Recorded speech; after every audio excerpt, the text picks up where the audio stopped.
Howdy, howdy. Sorry if you're here. Are you still... No, you're gone. Sorry if you hear screaming. She was fine like 5 minutes ago. I brought her upstairs. I was like, I gotta go swim now, so let's go to my office. And she was like, no, I wanna lay on the bed. And I was like, okay, and she seemed happy. And then the second I started stream, she came and stood in the door wailing, and I was like, okay. Okay. You just want mommy to be nearby. Yeah, new emotes. I see you guys are already getting use out of the new emotes. You're summoning the ghosts. Yeah, I feel like when I come in here she gets upset now because she's like, mommy is going to go play game, talk to ghost. Ignore her syrup. For hour. For a week. For a century. One of my favorite jokes I've ever made when I was like voicing her. I was voicing her to one of my friends that was visiting, and I was like, we were talking about a game series that we were not like, I don't even say not fond of. We were basically criticizing and critiquing a game series. And she was just like yelling and screaming at us when we were talking about it, and I looked at it and I was like, oh mommy, I cancel entire blank city. And the idea that she thought that that the singular of series was city is like the funniest joke in the entire world to only me. I was like, I'm a genius. And I like laugh at it every single time I think about it. And I'm like, oh, nobody else thinks this is funny. Alright, let's see. All these new emotes and still no syrup emote. We should get her. We should get her. A lot of artists though. Okay, so who did the emotes? So the emotes are done by I think they're like a collective of people, like, because they call themselves a studio. 88, I think it's 88. I tried to check and see if they had a Twitch page so that I could like properly like tag them as an artist, but I don't think they have a Twitch. Wow, Maple, you're so funny. Famous Apple assistant city. No, it's my favorite city is Gears of War. So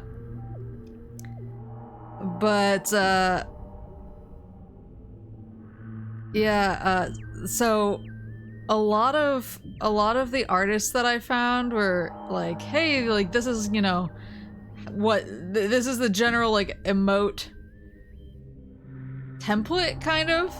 Like we make different VTubers but on like the same kind of like layout and pose to make the drawing process easier. And so I think I would have to get like super custom emotes to get a syrup emote, because a lot of artists will also say like no animals or no other, like I'd have to find somebody who was cool with animals and down to do a custom emote. I don't know what X is. Do you mean the website accessed at twitter.com? I think you mean X parentheses formerly known as Twitter. I watched the VOD for the last MP2 stream. Noticed you had some trouble with the beam combo command. A plus control pad down. That is true. You can swap the A and B buttons in the control settings, but isn't B jump though? Hold on. Oops. Yeah, B is jump, so I think I'll have other problems if I swap them. You could also scuff emote her. Use the head of the mint syrup as an emote? I definitely could. I definitely could. Hold on, I'm gonna have to every time I play Metroid Prime 2 and I'm like getting my setup going, I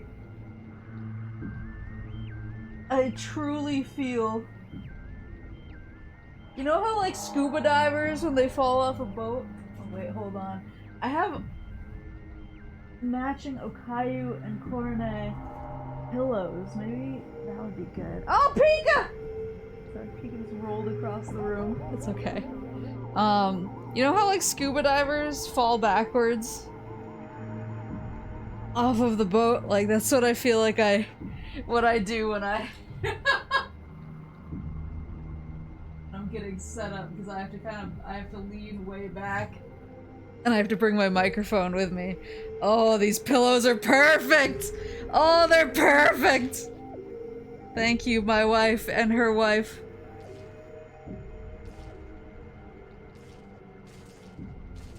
Oh, that's the stuff. Okay.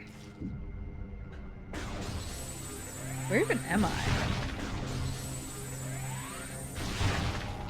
But yeah, so new emotes. I have some more new ones coming. I probably should have like been patient and waited and debuted them all at the same time, but I couldn't wait. I was like, oh, I wanna put them in right now. Right now. So they're in. But there's more new ones coming, as well. I also updated some of them on YouTube. There's some that I've had for a while and I figured they could use a refresh, and I have limited slots, emote slots. And so I had to make some tough choices. But yeah, YouTube emotes are also refreshed. What was the other thing I had? I had something else. Oh yeah, I'm doing the Oshi Push playtest on Friday. I'm really nervous. Very nervous. Where did I come from? Where did I go? Where did I come from? Cotton Eye Joe. Did I? No. Wait! Oh, I'm up here! Okay. So I must have come from here? I don't think I was able to get behind here, so this will let me into the light door. Got it.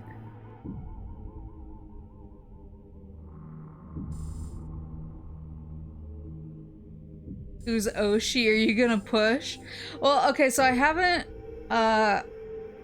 been like briefed on the game yet. I know that there's been some, I know that they've had other VTubers do playtest streams. I've seen them like announcing them. I obviously haven't watched those because I think part of the point is it's supposed to be a blind playtest, so you don't want to go in like, you don't want to get up there, right? I don't know.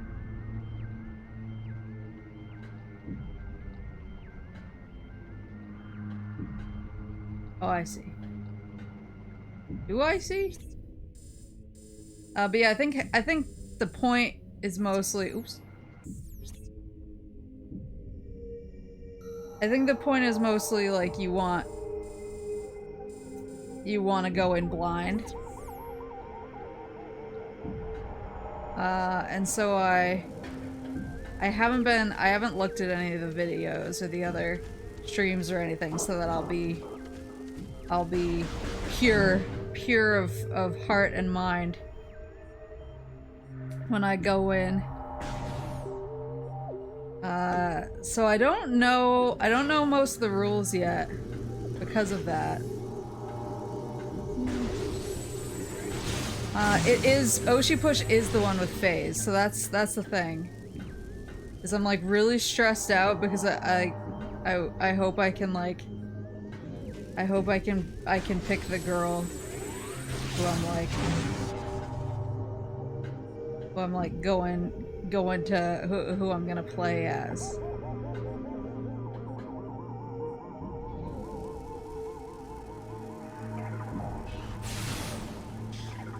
I don't know if I can, but I'm really hoping that I can. But then that creates oh god! But then that creates other are those teeth? Teeth. But then that creates other problems because then like how am I supposed to pick? There's so many good girls.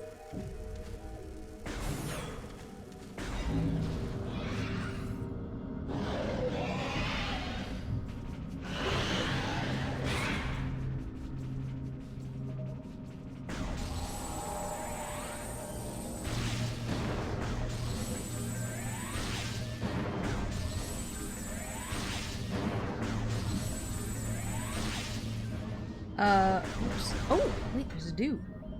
There's a lad. Oh, wrong button. Bioscan complete. Luminoth subject expired 1.51 decacycles ago. Ing biomatter present in subject. Oh, I don't like the infection aspect. It's spooky. Subject was in the final stages of Ing possession when her life signs went critical. Subject's death was fatal to the Ing as well. He's sleeping.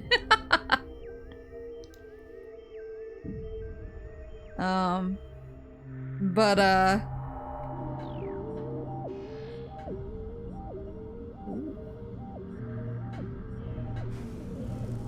yeah, I don't know if you can pick if you pick your girl.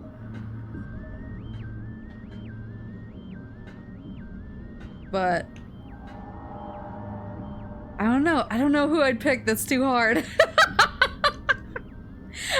Maybe what I should do is I should take my phase standees, my acrylic phase standees, and shuffle them blind like a deck and just like pull one out and throw it on the ground, and whoever it is, like if you can pick, if you're allowed to pick who you play as.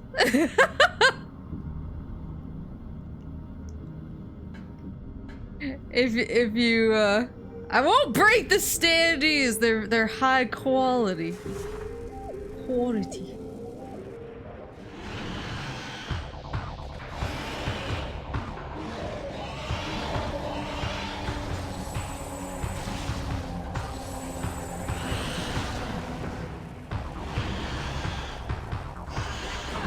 Boost Guardian. Wait.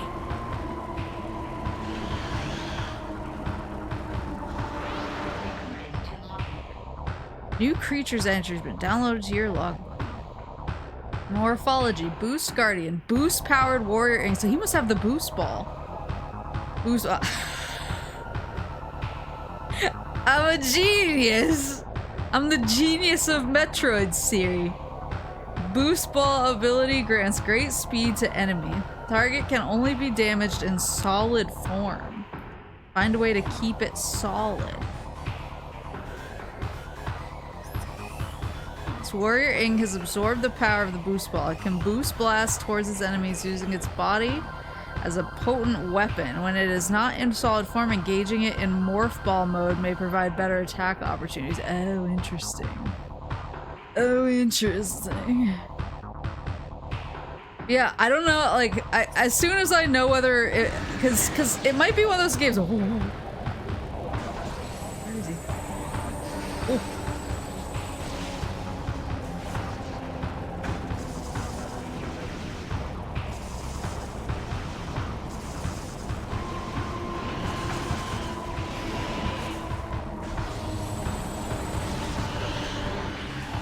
Oh shit!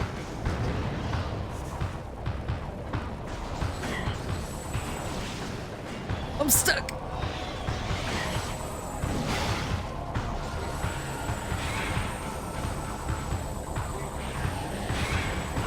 Ugh.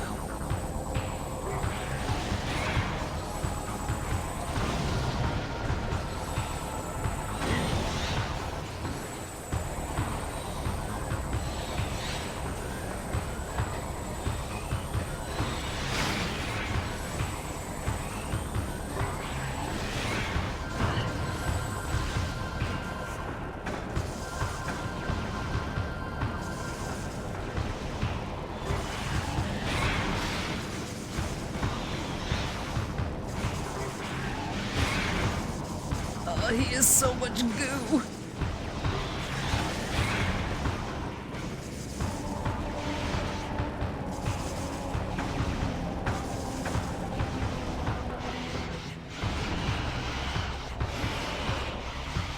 He's Metroid pinballing you. Oh my god, please.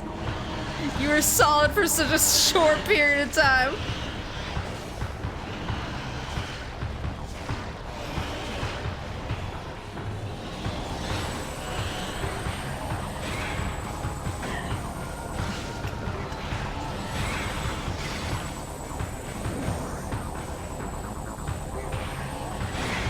Oh my god.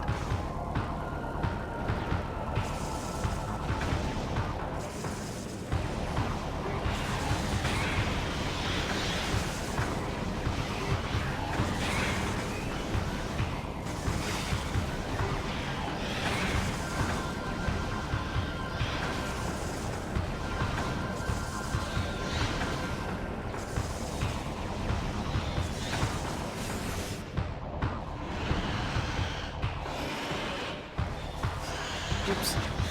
Didn't mean to do that. Ah!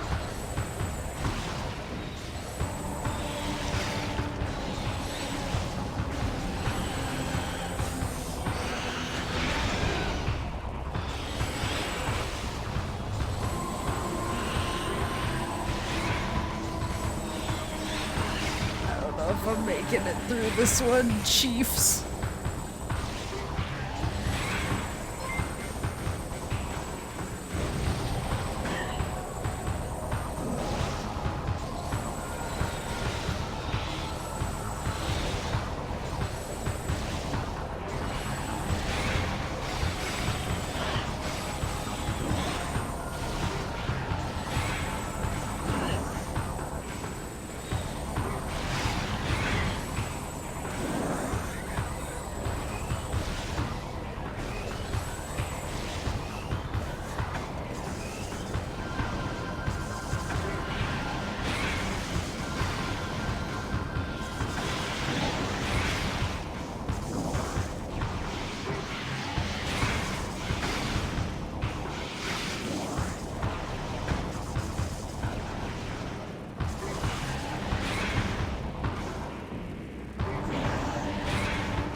This gear turned into a hi Koji, thank you for the subscription. Fuck.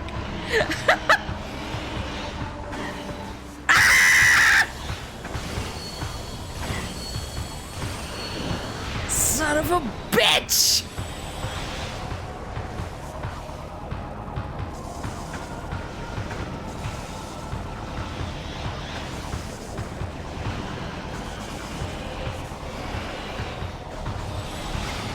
Don't want to target the little guys. I want to target the big guy.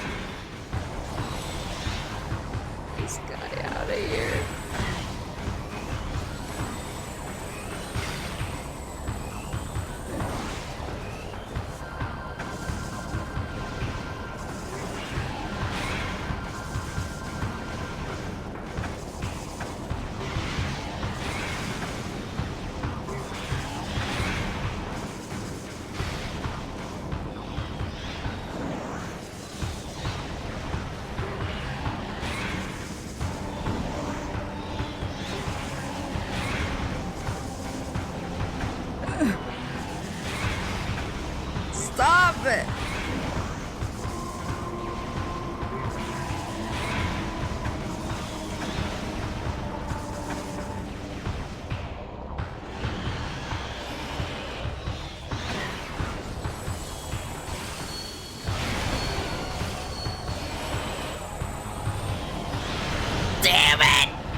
Go to jail!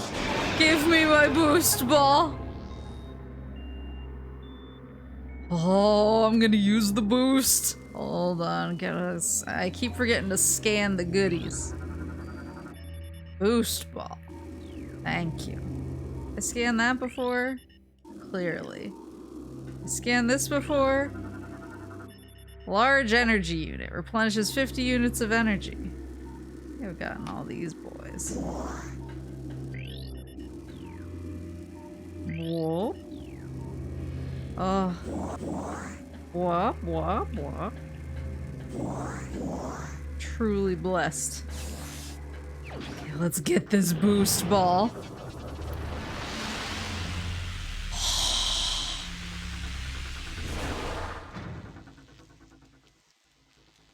What I want is the spider ball, though. But I'll take it. While in morph ball mode, press and hold B to charge the ball. Release B after charging to get a speed boost. Additional data downloaded to inventory screen. Yeah, I want El Speedro ball. This should be able to get me somewhere new. Oh, and here's a half pipe.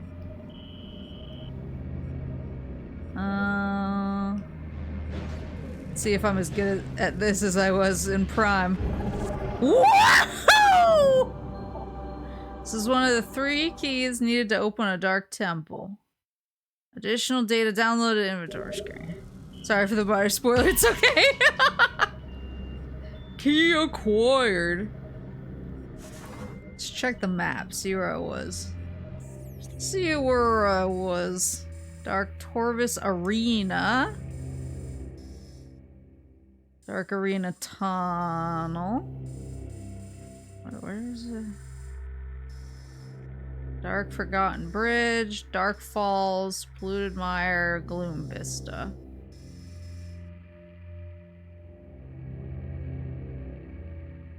There is a portal here, but I think I came in the other way?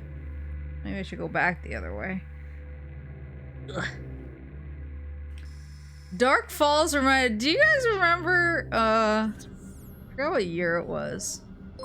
There was a really bad horror movie that came out, called Darkness Falls. Let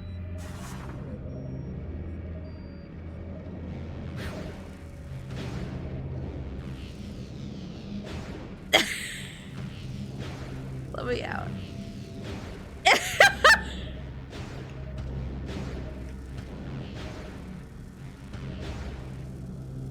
There we go. It'd be a spoiler if I said, did you know Samus is a lady? Get this guy out of here. Thank you for the subscription, Joe. Yeah, there was a horror movie that came out called Darkness Falls. And it was essentially— oh, I see. I see what it wants me to do. Regenerate tooth. Or don't. Eh. I remember when it came out, I was kind of in my original, like, I'm learning that I love horror movies phase. And so I was like, well, I gotta go see this new horror movie that's coming out. Called Darkness Falls. I gotta go see it as a budding horror aficionado. And I went to see it.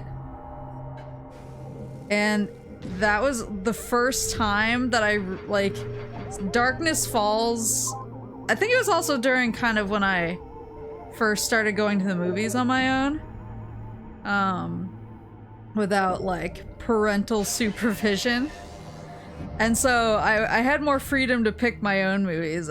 Before that, if I wanted to see a movie, it was largely with Mama and Papa Moose. But Papa Moose is like, he kind of has a stick up his ass about what he spends his time watching. So he's like, if I've read bad reviews, it's not happening. I'm not wasting my time and money on that. So he was kind of like my quality checker before that. And so I was like, as soon as I stopped going to the movies with them and I started going on my own or with friends, I was like, oh, I can watch whatever I want. So I'm gonna go see Darkness Falls because it's a horror movie, and if people thought it was bad, they just don't like horror. And then I went to see it, and because I had been so in the Papa Moose bubble for so long. Oh dear. I'd been so in the Papa Moose bubble for so long that when I went and watched it, it was like the first time that I realized that movies could be bad.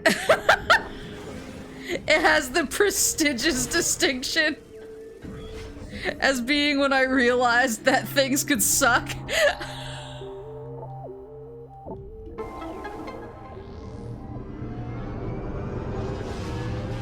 Does he feel any way about Stargate by any chance? I don't know. So like, Papa Moose is a big sci-fi guy. Both in novel and on stage and screen. Like, he's always bringing up stuff that I have no idea what it is, but he's like, he's the type of dude who's gonna come out of Dune 2 with a lot of opinions. Based on his reading of the OG. But I actually don't know if he's ever engaged with Stargate. And what's so funny is, like, I could ask him and there's a good chance that he has, and he's just never mentioned it to me.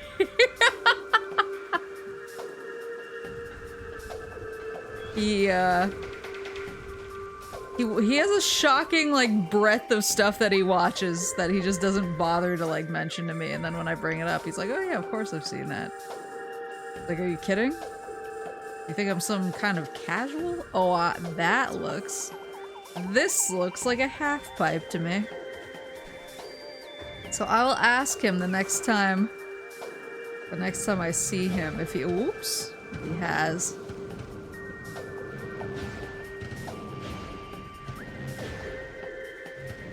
He gets pretty heated. He gets heated about both fantasy and sci-fi, to be fair.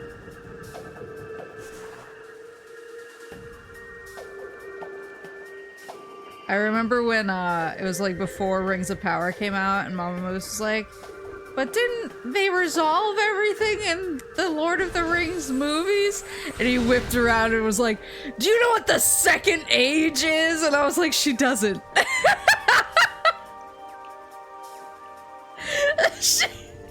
I can answer this question for you. No, she doesn't. Because unlike you and me, she's a normal person.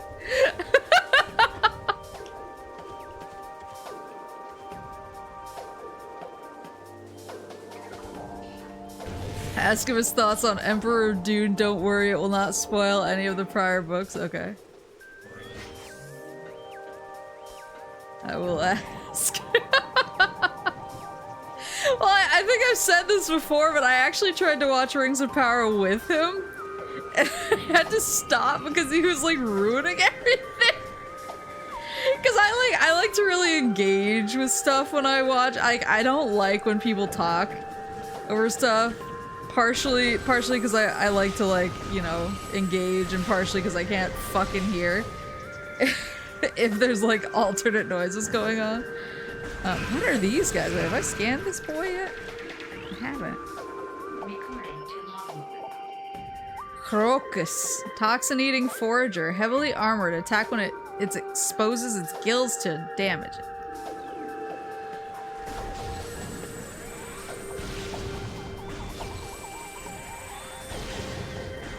But he, so I tried watching it with him because I was like, oh, it'll be fun to watch together. And like every 2 seconds something would happen and he would be like, in Tolkien's original mythology, this is actually more like this. And I was like, I'm just trying to watch the show. Like, I was much of a lore monger as you, but I at least try to, like, watch things. What the? Oh, I see. Boop, boop, boop, boop. Yeah, like, I'm just as bad as you, but I at least make an attempt to, you know, shut the fuck up Friday when I'm watching something for the first time so I can really take it in. I'm not like, actually it every 2 seconds. Ooh.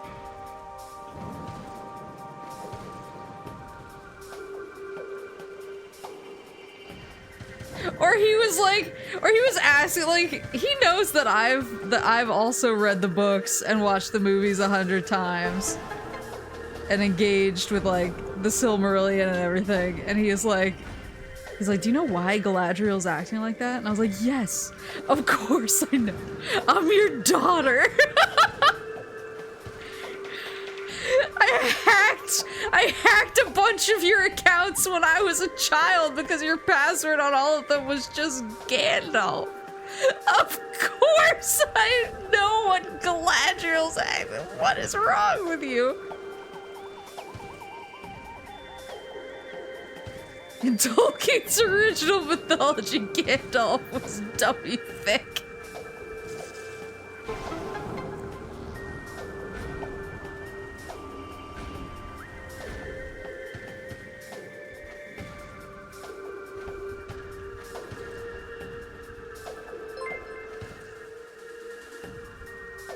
Doctor, thank you for the gift sub. It was his password like 20 years ago. He has since changed a lot of his passwords because of me.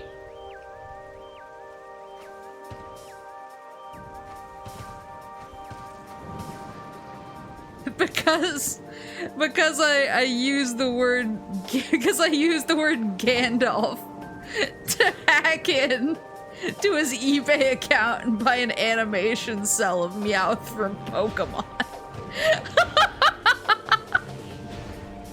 He has since changed them.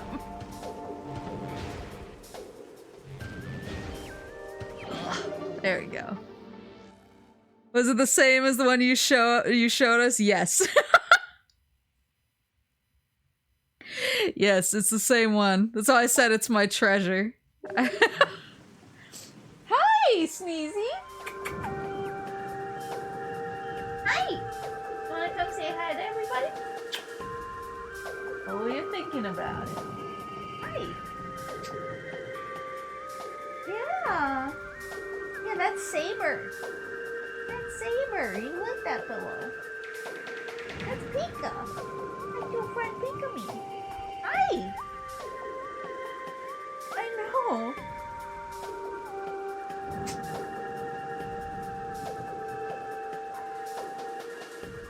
What?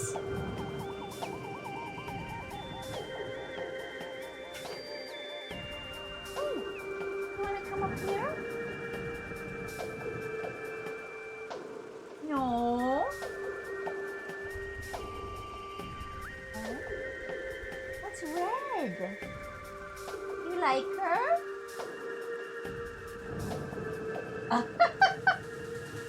You bonk your little noggin on the cardboard?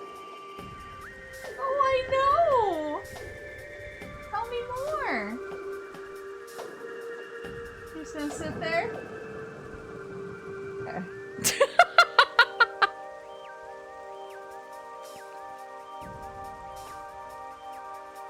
He's just gonna chill. Yeah, we're gonna wash up your tail so it's nice and pretty. You wanna show it to the ghosties? No? Say bye. You're so weird. Just wanted to come in and inspect everything and then leave. Which wife did she steal? She didn't steal anything. She just came in and looked at— I have a pillow with Saber on it from Face Day Night. She came in and looked at my Saber pillow. Can I do anything? Can I get up over there? By any chance? I don't think I can. Nah.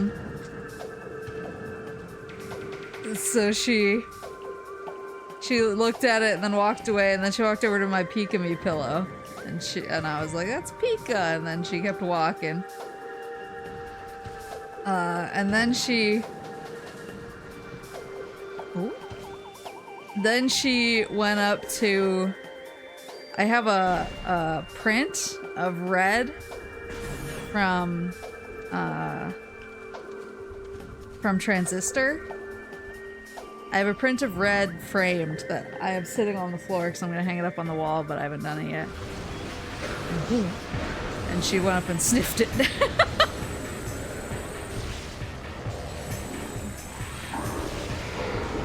Do you ever be comfortable setting up a stirrup cam in her most frequent sleep spots? That's so hard because she changes it like every other day. She's very,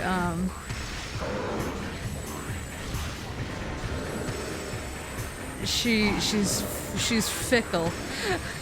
Sometimes she's like, sometimes she gets really obsessed with like one blanket and only wants to sleep on that blanket forever.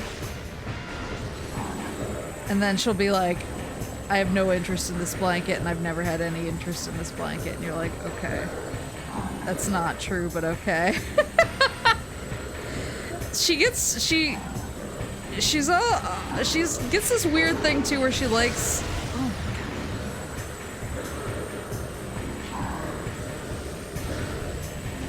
god. She likes sleeping in like certain corners, but they have to have like a view of everything around. They have to have, what the hell? It has to have good, she likes her Overwatch corners.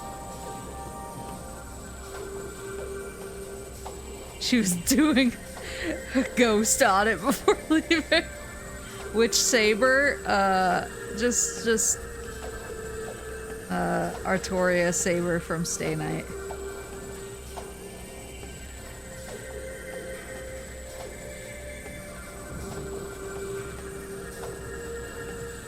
Yeah, that's the thing is like if she had a consistent sleep spot that I had any confidence she would use, I would, but it would be like a constant reset up. What is this?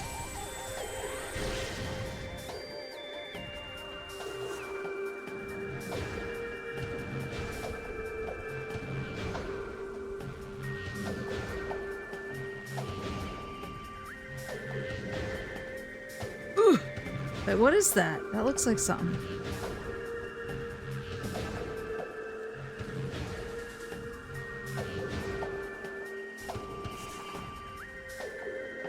Is there still an enemy here? Yeah, that looks like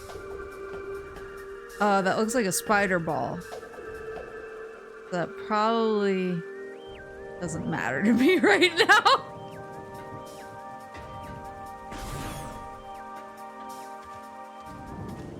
Boost Guardian was hard, but first try, baby.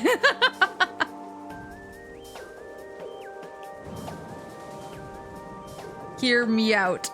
FNAF, but it's Syrup sleep spots. You gotta shut the streaming door before she gets you. I will never shut the streaming door. She's a very fastidious and clean cat. Like she has like a bad stomach and everything sometimes, but she generally like washes herself really good. She doesn't like get junk all over the place. She's very clean, very cozy. With the exception of the one time that I shut my streaming door. When she decided to go take a dump on my bathroom. So I learned my lesson, and I will not be shutting the streaming door ever again. That was like a year ago or more. And I was just like, you know what? I probably deserved that. So.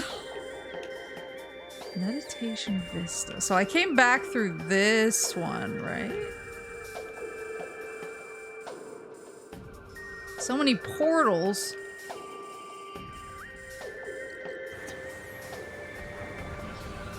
Yeah, that when she locked herself in the shower.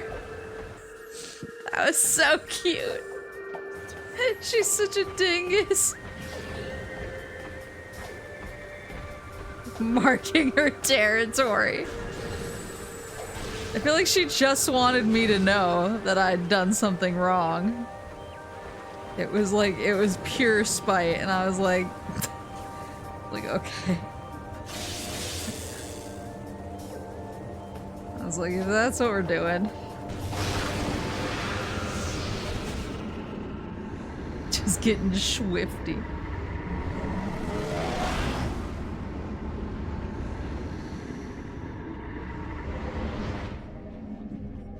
Yeah, I specifically do not shut the door anymore, and probably never will. Is that? Okay, that's where I came from. Wait. I don't think I can do anything here, because wait. No, green is super missile! Which I now have. Wakari Mashta. Ooh.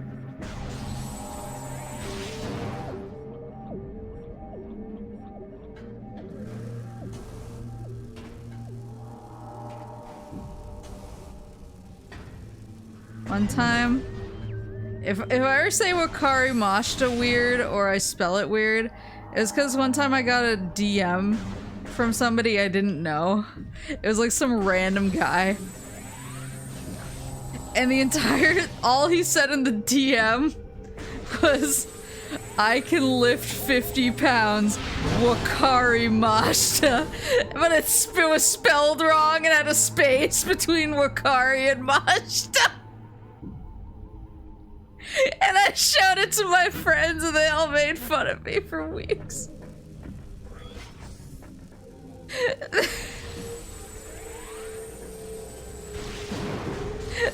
They like printed out, they got notes and they wrote Wakari Mashta on it. They would like find my car and leave it on the windshield and stuff. So rude to me. There you go.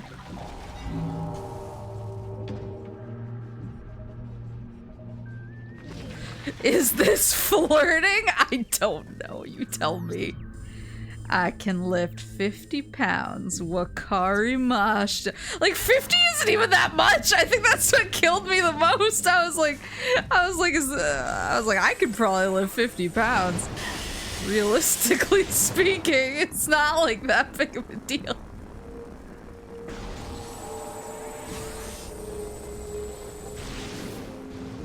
Maybe I can just jump this. There you go.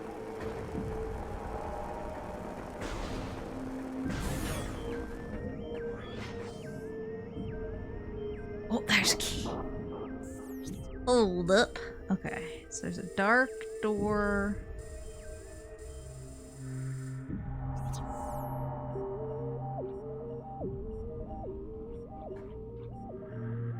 Aha!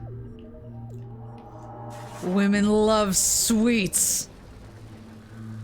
I hope another old man says that to me when I get to Japan. It was so formative for me. Women love sweets. These guys are so creepy.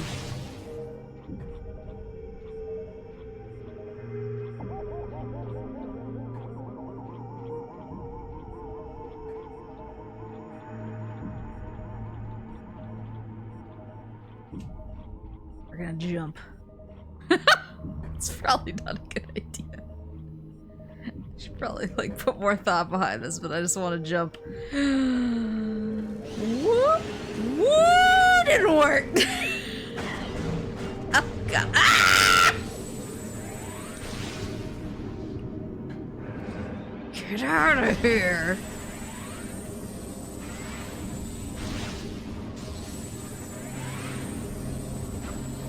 Yeah, just try and get in here.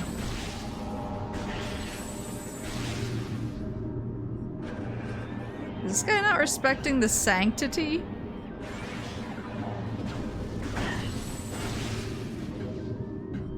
It's a little... Oh, I see. Freaking god damn it!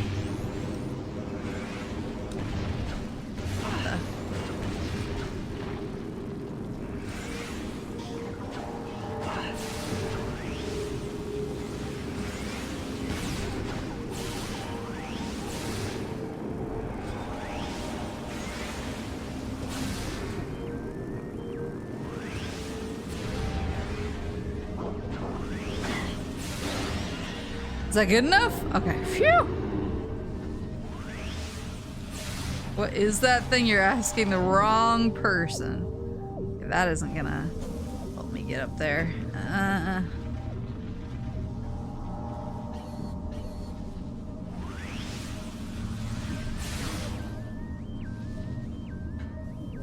Life's weirdest NPCs.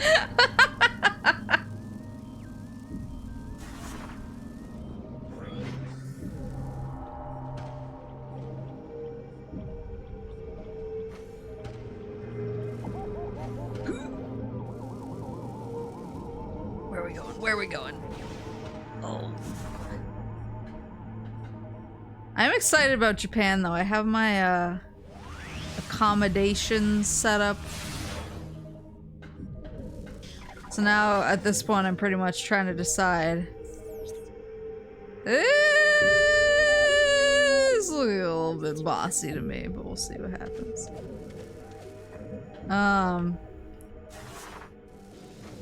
Now at this point I'm just trying to decide, like, okay, what am I gonna do each day so that I can get reservations and such that I might need. Nyan.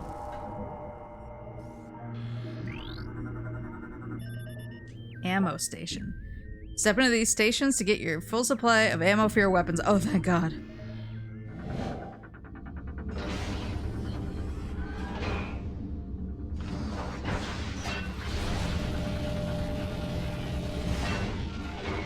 Well, thank you. It is. I'm having a good stream. What's the bare minimum must-dos this time around? Yeah. Yeah, I'm trying to fit, like, I'm basically like, okay, I have this many days in this place, I have this many days in this other place. What's the list of... Oops. What's the list of things I want to do in those places? And how much do I realistically think I can fit in? So I can whittle it down. Because if I wait till I get there, I mean, to an extent, I want to be able to just like feel it, like, oh, like I'm walking around this area and I saw this cool thing and I want to check it out. But I want to decide some stuff because I know that I'll get decision paralysis if I don't.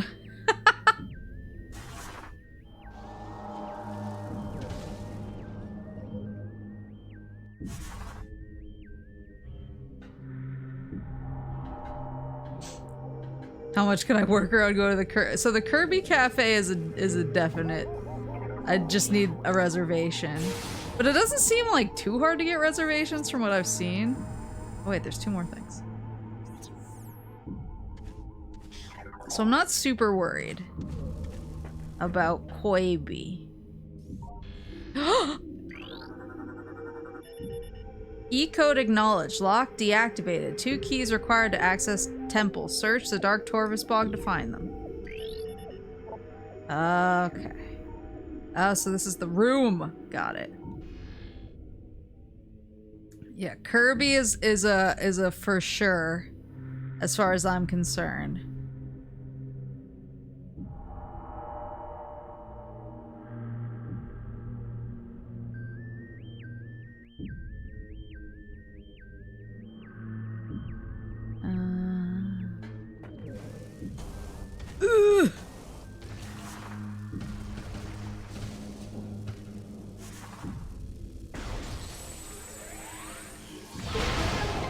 Whoop, whoop, whoop, whoop.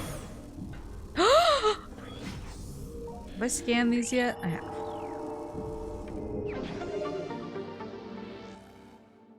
Yeah, following a checklist isn't fun. I'm just basically trying to be like, because I have some, I'm moving around between, a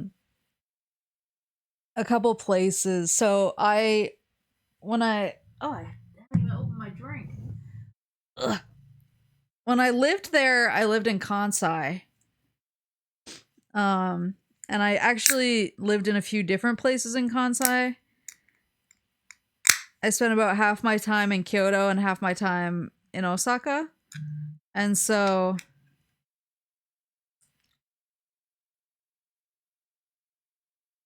I want to visit like both of the places. I want to visit both of the places that I lived, but then so I have plans to stay for like a little bit in Osaka, a little bit in Kyoto. But then I also, of course, you know, want to spend time in Tokyo because I've never lived in Tokyo. I went there for business. I went for TGS, and stuff like that. And so I have less Tokyo experience. And so I like having the opportunity. Underneath. Oh, it's probably the floor lowers. I getcha.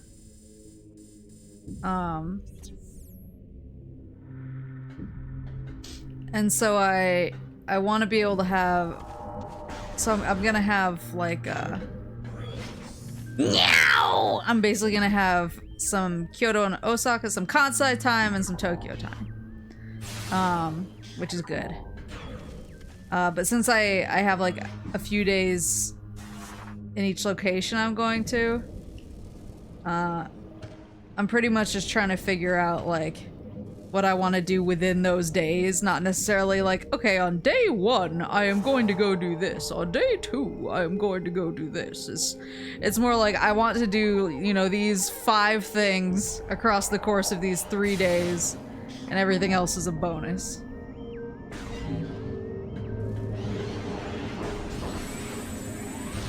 So that's kind of what I'm working with right now. But I mean, it's fun. It's fun planning it.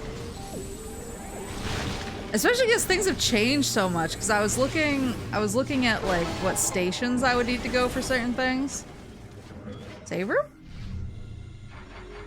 I was looking at what stations I would need to go for certain things, and like the station that I used to live at. I didn't live at the station, but the station that I got off at to go home when I was living in Kyoto, they changed the name on the Keihan line. The name of the station is different, and I was like, excuse me? And I was really confused, and it seems like I haven't gone through the shadow door yet. It seems like into the goop. No.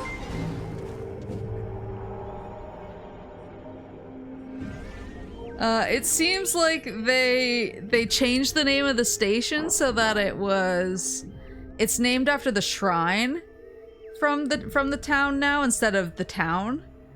So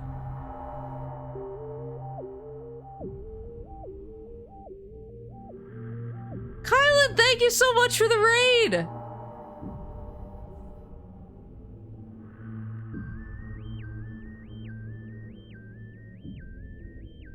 Thank you so much for the raid. My name's Maple. I'm a Moose VTuber. I like to play a lot of different types of video games. Right now I'm playing Metroid Prime 2. I'm lost. But I'm trying not to say that I'm lost, but I'm definitely lost. But yeah, thank you so much for the raid. We're talking. I'm going to Japan in a couple months, so we're talking about my trip planning while I pretend I'm not lost. Oh, I can't fire it when it has the foggy shield over it. Did that do anything? Did that do anything for you? Did that work?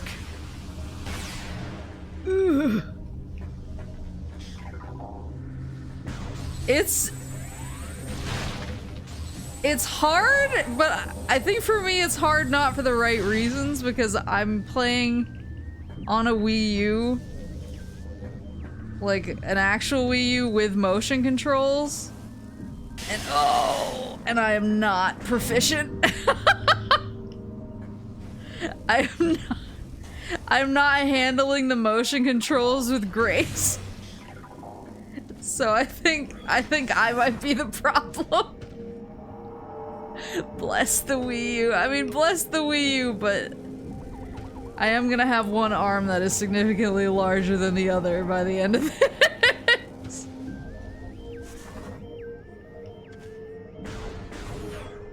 I'm gonna have one really beefy arm and one normal arm. Uh-oh. Uh-oh. Oh, not like this. Ah! I hate these guys. Well, what's in this room? Got purple and yellow. I can't open either of those, can I? I can go down, but I don't know what that's gonna do for me.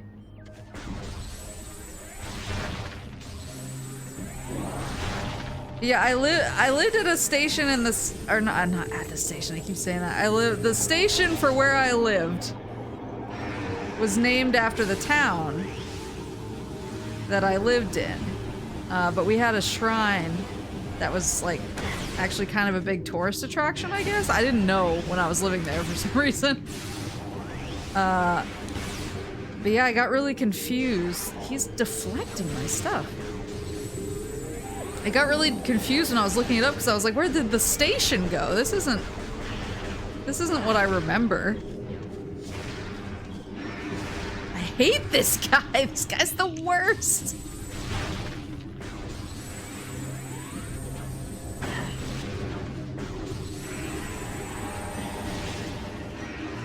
Enough. I've had enough. I don't know what purple is. Blast shield's powered by 5 energy pods nearby. Destroy all 5 pods at once to remove the blast shield. Where are the pods? Oh, are these the pods?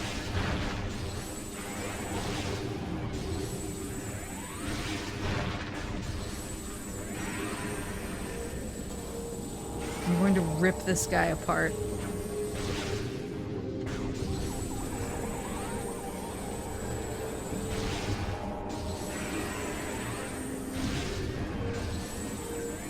Can he only be beaten by light?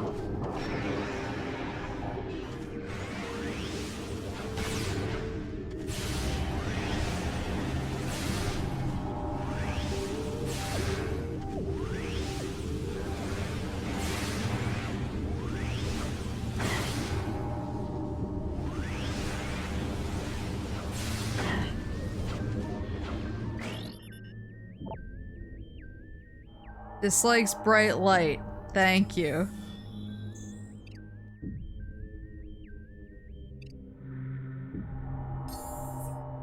It's literally just use light, use the boost to get through.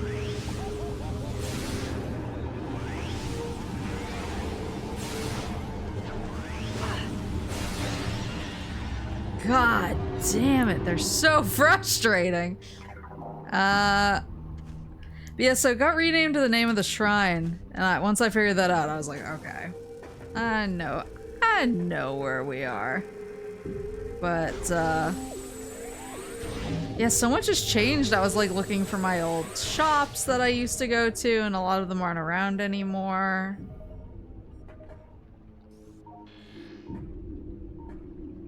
The energy pods, right?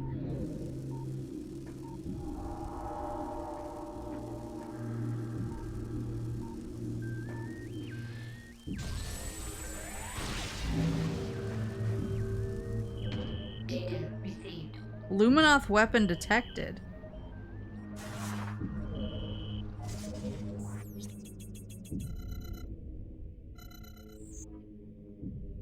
You want me to go all the way back there?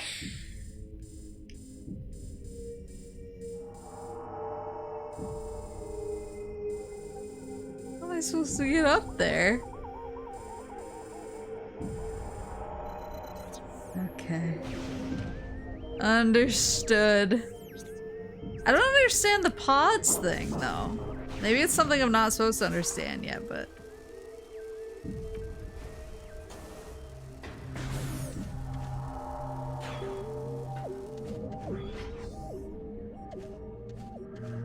But yeah, I am excited, but I keep getting excited and being like, oh, I'm gonna go to this place that I loved, and then I look and it's gone, or it's like replaced with something else. So I just have to... I'm trying to get hip with the kids. So I want to go to the Kirby Cafe.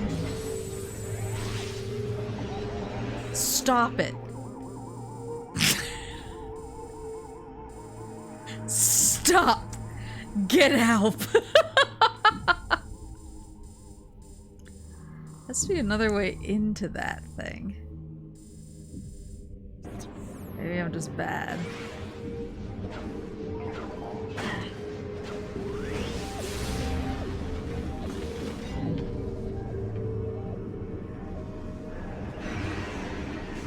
Go away!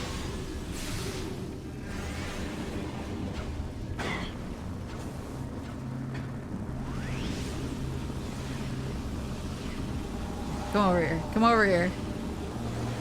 I got something for you. Bitch! Okay.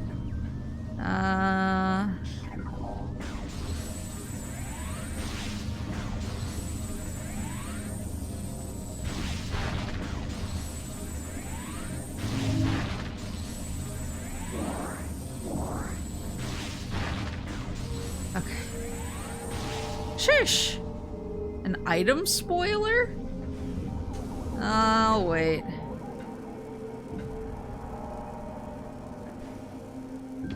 How do I get back up to where I came from, even?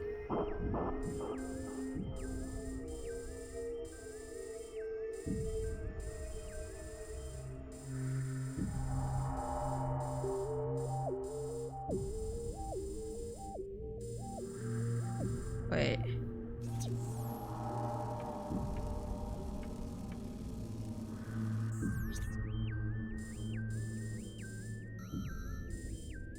There's that little... Oh, wait, there's a portal behind... There is a portal behind the black door. It's later? Okay. Well, at least I know that.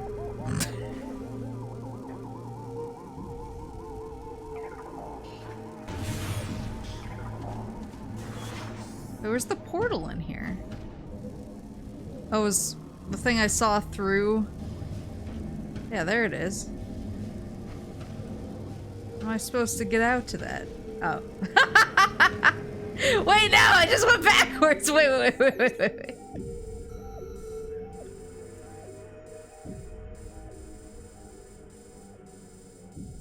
Oh, wait. There's a higher up passage.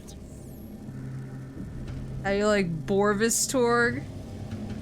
You mean the Torgus bog? It's wretched, thank you.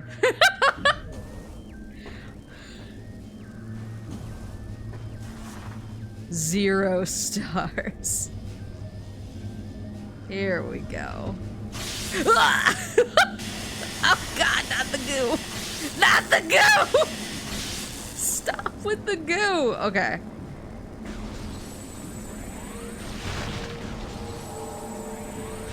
It's the baby park of Metroid. But I obviously want to go to Akiba. I'm trying to like come up with the stores that I want to go to so that I make sure I leave time to hit all of them. I want to go to Nara for one day. And I want to go to the deer park and go to the temple there. In Kyoto, I want to go to like, there's a couple temples I want to go to. I definitely want to go to like Kiyomizudera, Kinkakuji.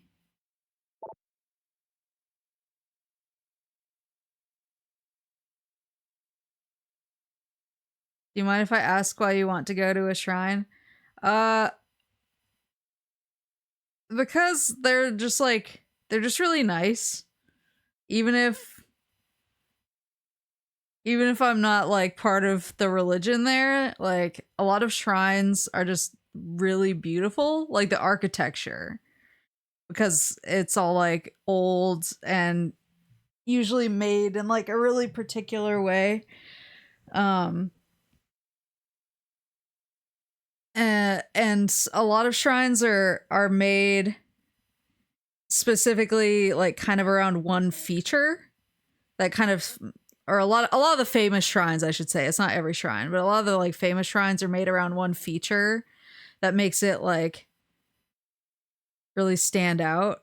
And like a lot of people go to shrines who aren't particularly religious, and you can basically buy like good luck charms and stuff, and it helps fund the shrine and like, you know, fund the maintenance and everything. And you get, and a lot of shrines now actually have like specialties. So like Kinkakuji is really cool. It's in Kyoto. It's a golden pagoda. That's in the middle of this pond.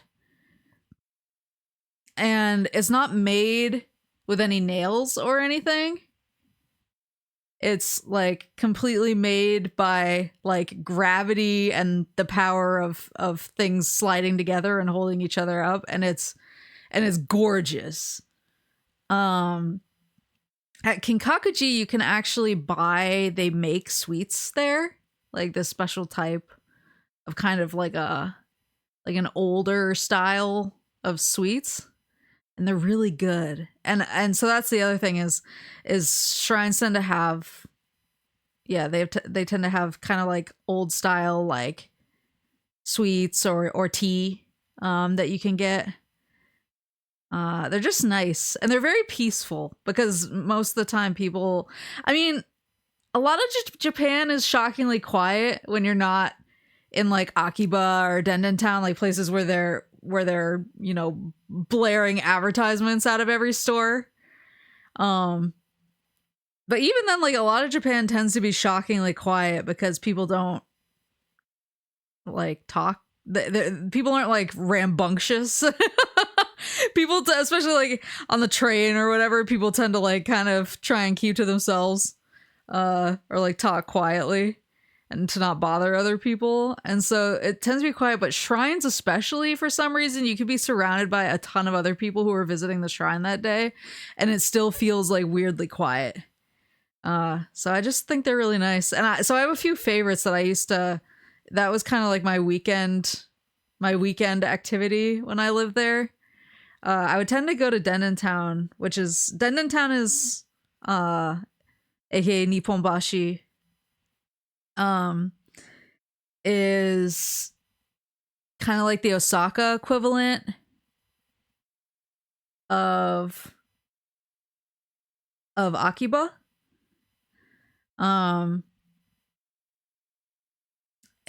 so I would go there during the week, usually on like a Tuesday or a Thursday, to do my like retro shopping. And my favorite curry place was there, and all the maid cafes were there. I would go during the week, but then on the weekend when I wanted to like chill out after I'd been at school all week, I would usually pick a shrine and just go chill. And yeah, there's usually just something like really amazing about each shrine. So like Kinkakuji, I'd say the amazing point is obviously the golden pagoda, and like the way that it's constructed is really amazing, but it's also just beautiful, like because of the way that it's in the middle of the pond, but it's gold, like it reflects in the water, and it just, when the water's really still, it just looks really, really cool. Kiyomizudera actually has a suspended stage that was used for like old stage plays in ye old times. But it's like constructed so it's kind of almost like suspended out like over the forest. And you can stand on it and everything, and so you just get this like really cool sweeping view of like kind of the foresty area at the edge of Kyoto from the stage. And even like if you stand back to get the stage is really pretty as well, because it's just like, it's crazy how like old and cool it is. But then Kiyomi Sudeta also has I've talked about this before, but the stone, when you go underneath the pitch black shrine and walk and let the stone like appear to you, it just has like cool stuff like that. I like the shrine in Nara because it has the biggest Buddha statue, I believe, in the world. If it's not the world, it's definitely Japan. But this Buddha statue is like huge. It's so big. And like they actually, one thing that's kind of funny is they have one of the pillars of the temple near the Buddha statue is it's carved out, like they've carved out a hole for kids to climb through, and it's an example of like how big, I think it's his nostril. It's an example of how big his nostril is. So it's like, oh, if you're a kid and you can fit through here, you could like crawl up his nose. It's huge. Hold on, now that I'm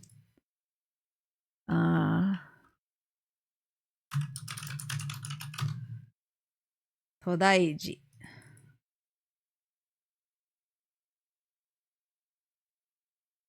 Todaiji. It's Great Buddha Hall houses the world's largest bronze statue of Buddha. So I guess it's the largest bronze statue.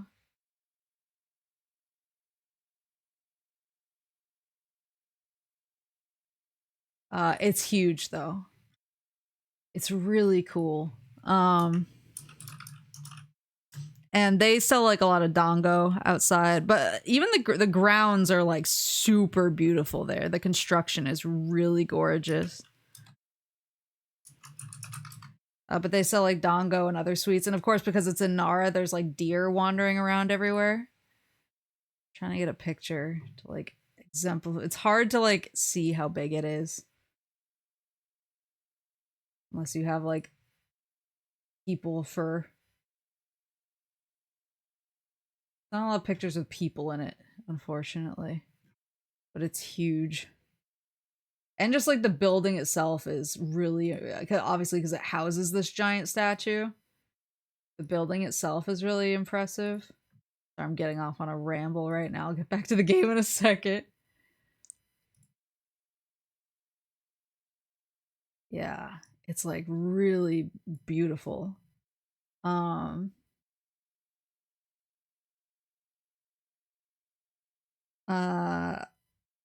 Another one of my favorites. There we go.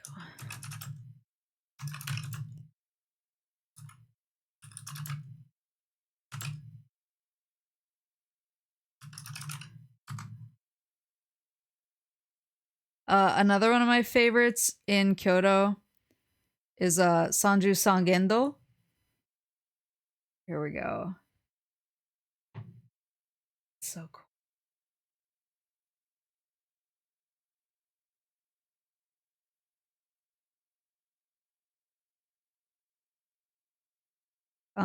It has 1,001 statues of Kannon. And they're all like lined up. So you just like get to walk by the 1,001 statues. It's so cool.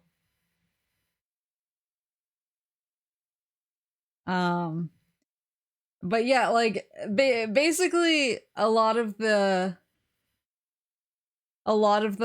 kind of more famous shrines, just they tend to have something about them that's like really mind-blowing or just like super amazing. So they tend to be high on my list of things I want to see because they kind of like take your breath away.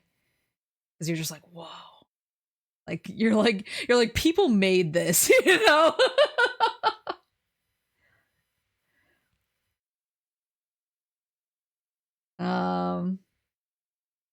Well, I'm at a Kinkakuji. Kinkakuji. Oh, Kinkakuji is so pretty.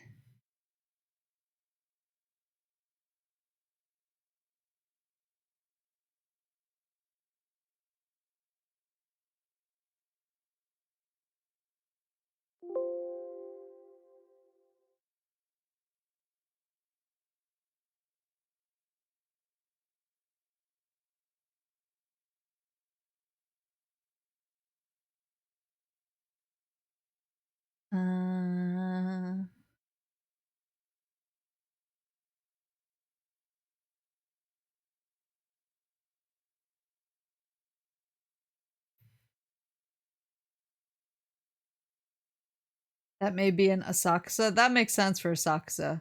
I stayed in Asakusa when I was there for business, and it was like it was a little bit of a garish place.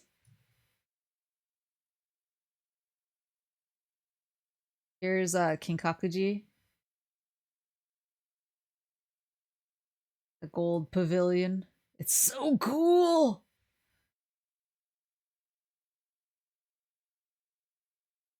It's so cool. And basically like all around it, it's like a big circle around the pond that you can walk. But yeah, I just really like shrines. They just like make me, I don't know. They fill me with wonder and peace. I'm just like, it's just cool to like marvel at like the amazing stuff people can do. And they just have like, I don't know, they have a little je ne sais quoi that just like, I don't know. I love them. But yeah, so I really want to make sure that... What is the... Wait, do you guys see that? What is the blur on the screen there? Nanny. So I want to make sure that I can get to all of those.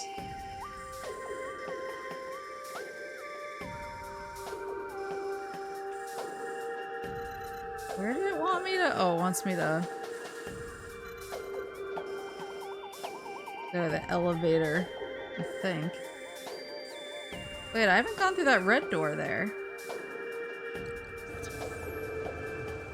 Oh, it was this thing.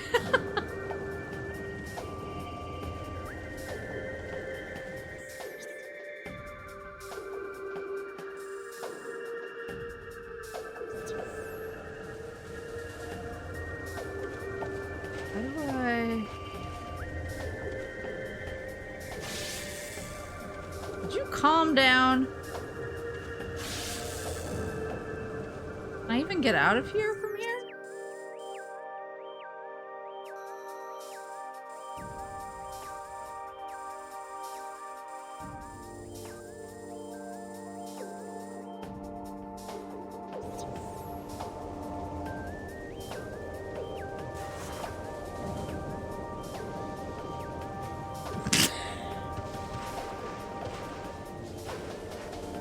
Wait, can you not get out of here through this portal?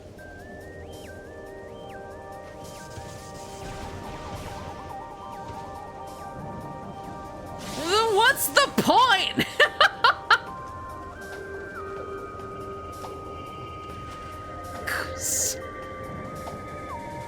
This exists for the upgrade? Okay. RIP.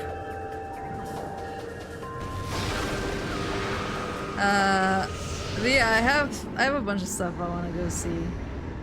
I'd like to hit Dendentown again. I'd like to go to Umeda. When I was there, Umeda had a Ferris wheel on top of the mall in Umeda that you could like go and get frozen yogurt and ride the Ferris wheel around while you ate your frozen yogurt on top of the mall. I presume that's still there, but there's lots of cool stuff in Umeda. They have like a nice movie theater. I don't know if there's anything I would want to see while I was there, but Umeda's actually, the theater in Umeda is where I went to go watch the Tales of Festival while I was there. I'm supposed to get up to that guy.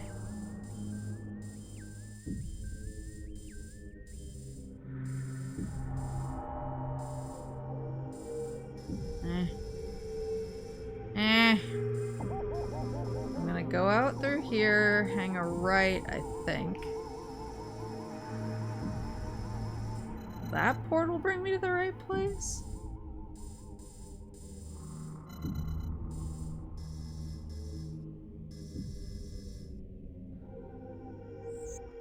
Oh!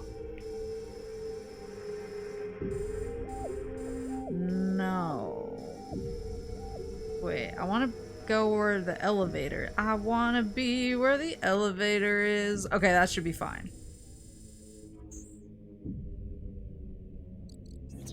You tangented too close to the sun.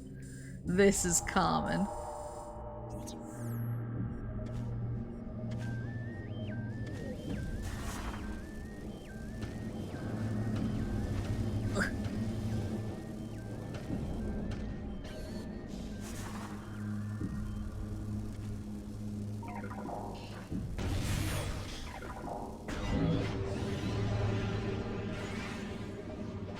Oh, but I couldn't figure out how to get back up there. Oh, it's probably this. I'm so sick of this guy! Enough! Ah!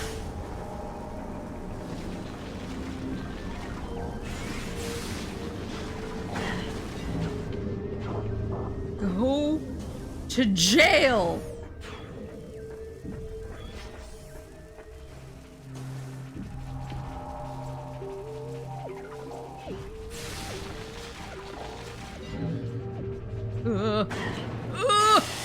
Please.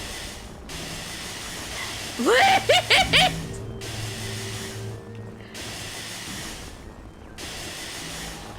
Bonking my head on it made it go back up! Okay. Where was I even jumping to? No!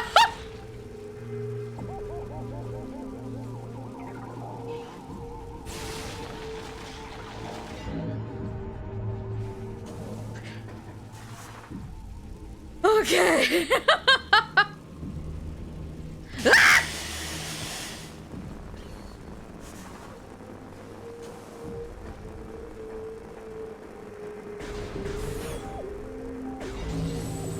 Yeah, I'm excited. I do think it's probably gonna turn into a lot of shopping, as I feel like happens with nerds in Japan. That's okay.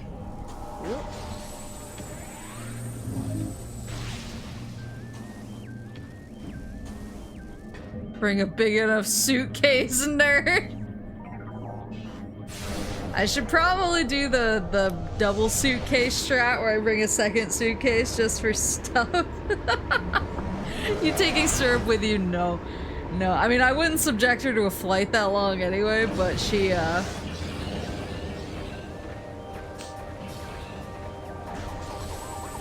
but Japan has like a really, that's kind of one reason that like I've had moments where I didn't have like, I don't want to say like opportunity because it wasn't like an opportunity, but I had like oh, this job is open and I could probably get it if I wanted it, like if I tried hard enough type of situations.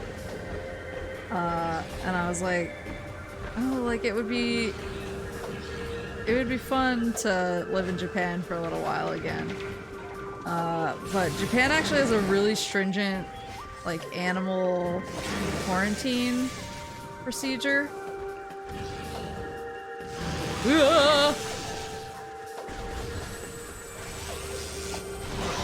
Badass.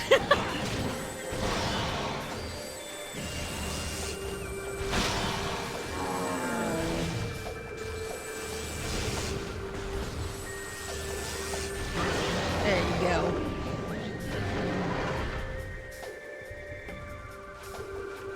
Yeah, they have a really stringent animal quarantine procedure. So the animal needs to have spent the last, I think it's like 90 days in a place that's basically approved. Oops. What the?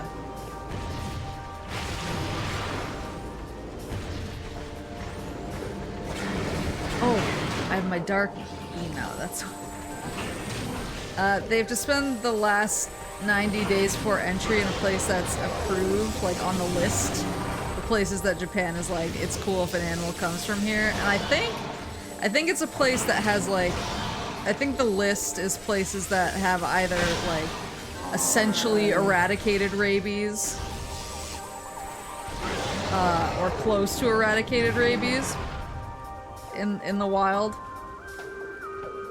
So actually, like, Hawaii's on the list. So if you have an animal, and you live in Hawaii and you want to bring that animal with you, I think all you have to do is get like a clean bill of health from the vet in Hawaii and fly. And I think if you can prove the animal was there the entire time, it's okay. But if you come straight from the continental US, the animal has to spend like 3 months in quarantine. Oh, it's just a save ring. In order to like make sure it's not secretly carrying rabies. And 3 months is a long time.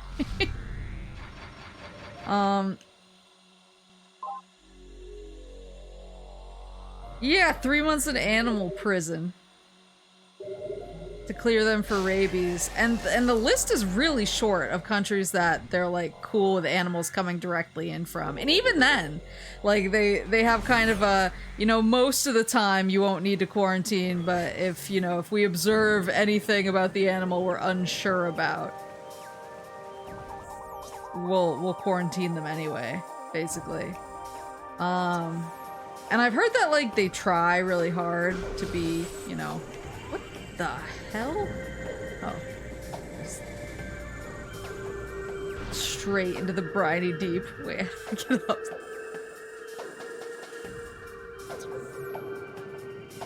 I've heard that they try really hard to like, you know, take good care of it, but that's so stressful for an animal. Like,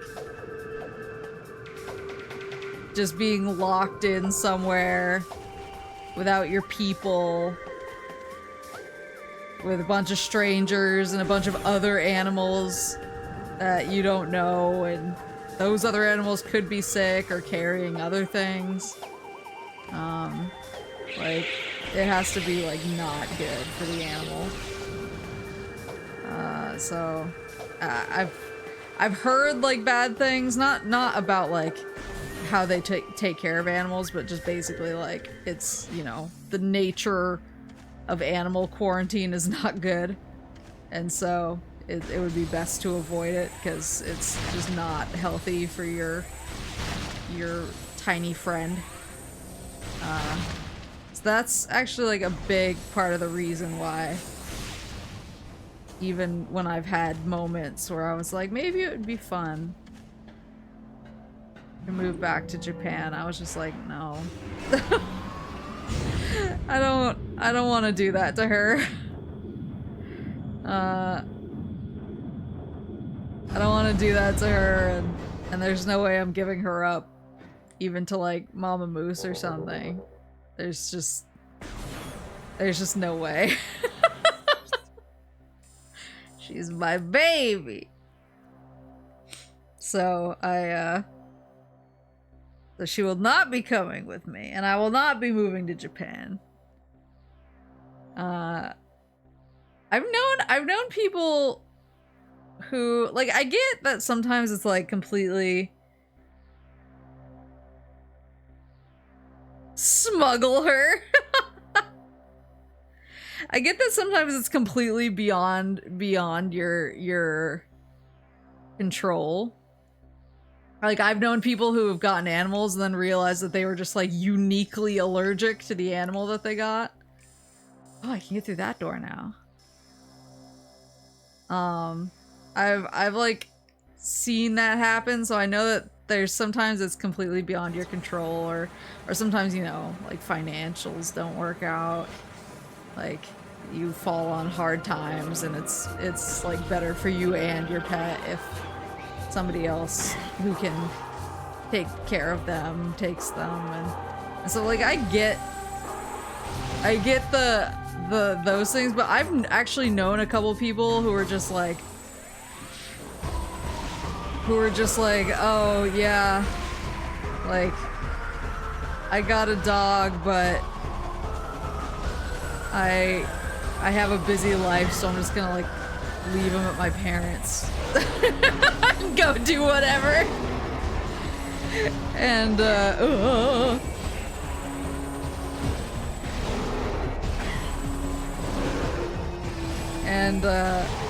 don't know, I can't imagine doing that. I'm way too, maybe unhealthily so, I'm way too attached to syrup. I could never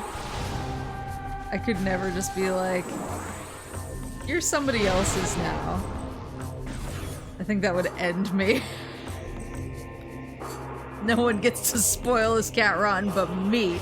That's correct! She's a native resident, isn't she?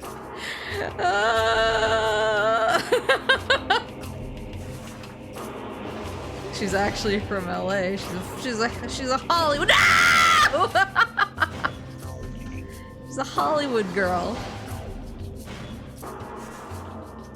Did you get any of the classic "Our family wanted a Dalmatian" after watching 101 Dalmatians? Now we don't want them anymore. That's so sad. Oh, grapple beam. Well, that's coming at some point. Can't even get in through this door. Ooh. LA is just another ward of Tokyo.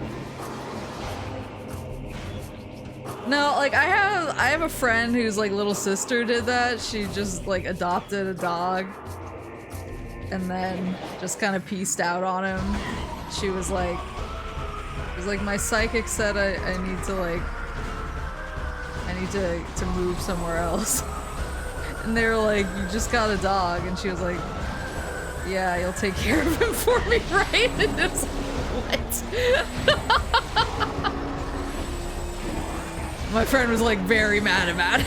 She was like, because she actually wound up getting really close with the dog. It was cute actually. It was kind of one of those made to be things, but she was like, I can't believe my sister abandoned this dog. Yeah, I've heard Dalmatians are kind of naughty. I've heard that they're like, you know, they can be very good boys, but that they are hard to train. I just can't imagine. I don't know. I can't imagine like willingly doing it. Like I said, there's always circumstances. There's always stuff happens, and right? I've been in this portal before, right?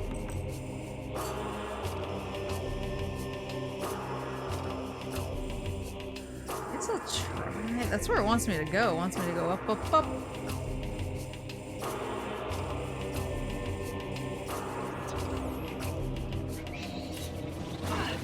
Ooh.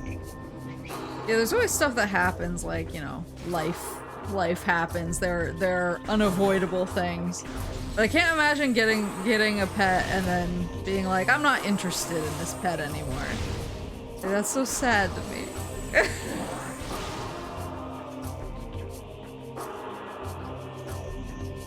I think I just get really like easily obsessed with animals.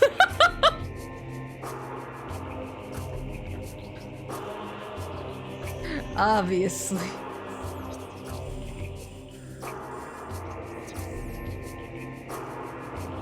Same thing ended up happening with clownfish after finding Nemo. Oh my god. It's all so sad. I had fish when I was younger. We had just like goldfish for a while, but at one point we decided to get a beta fish, like a beta fighting fish. And we tried to get two and keep them in separate containers, but they were like so aggro. When they like even saw each other like in the distance that we were like, okay, maybe we stick with one. Like, we just had to keep them apart. We had to basically keep them in different rooms. What happened to the alpha fish? So, an elevator was not what I wanted to do. Yes. Then what does it want? Wait, what does it want me to do? How am I supposed to get in the room?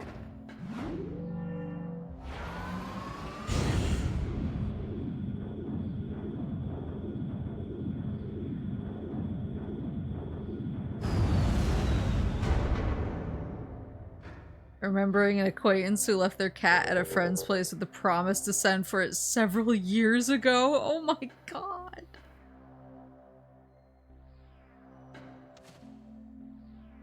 How am I supposed to get...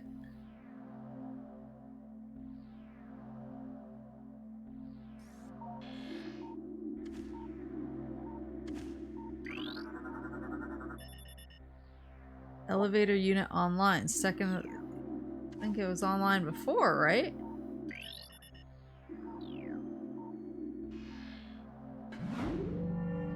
Can we go up? Oh, that's where we're going.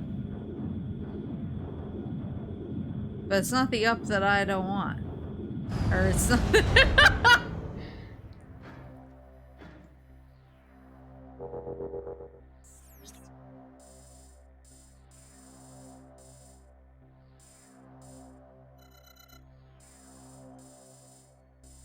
I'm like above where I want to be, right?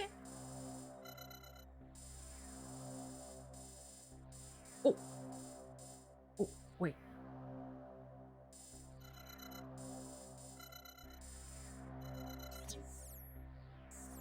Wait, where am I?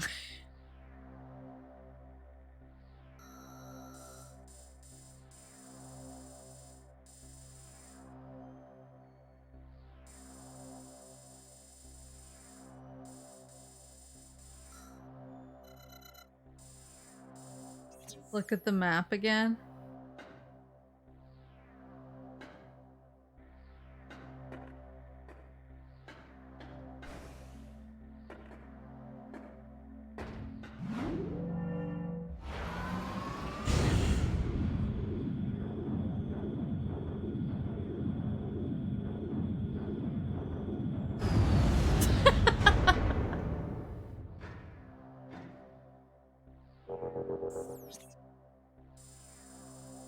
Yeah, there's like a tube.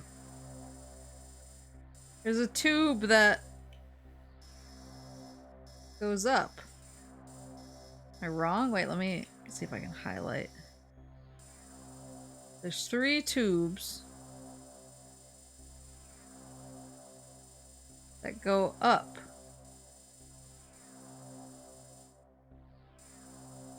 Hey Maple, what's that other thing? What, the elevator? The lower thing. It's a room.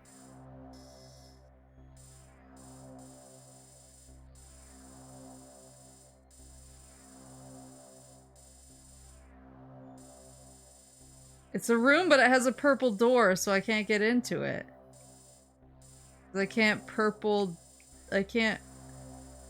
doors yet.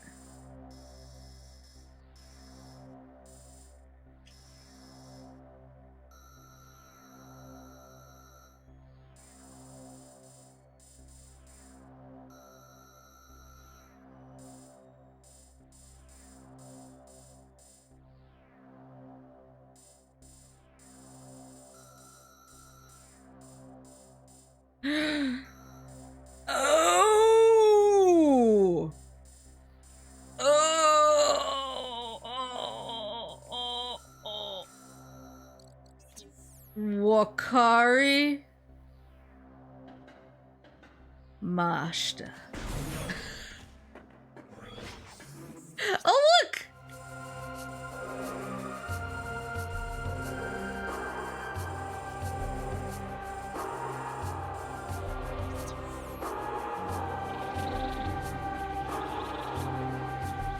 Cartography. Man, maps are so cool. I love books with maps.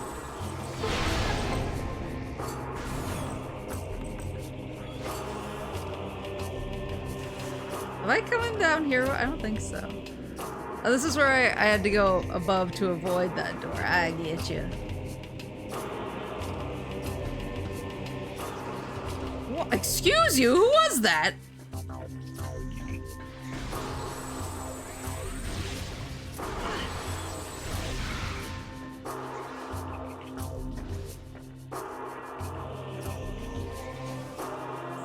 Which way? Straight ahead. Is this one of the ones where if I have the boost ball? I think it was the spider ball was the thing I needed.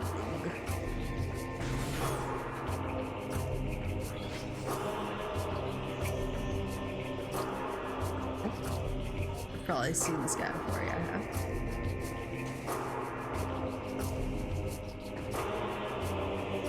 Ah. Alright, I was like freaking out. I remember this. I was like, how do I get up there? How do I get up there? And everyone was like, calm down, walk away.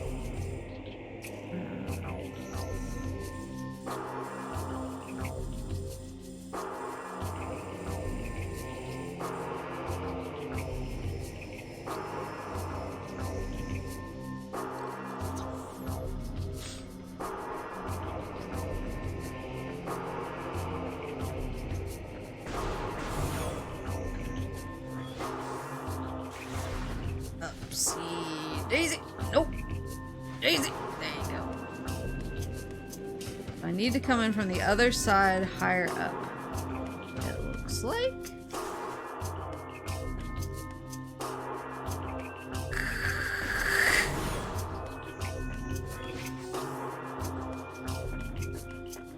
Where? Whoops! Nope! Wrong!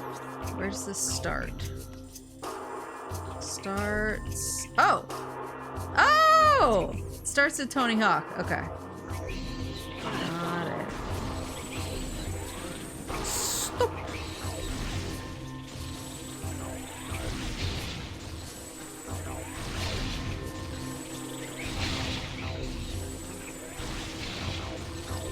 Are they coming infinitely?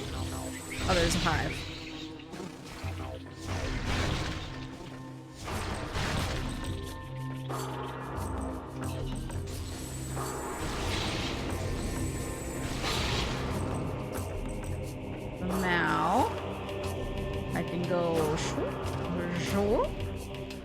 Swoop! I don't think there's anything over here, but just in case.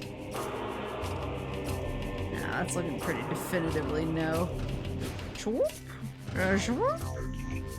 Swoop! And then... in here...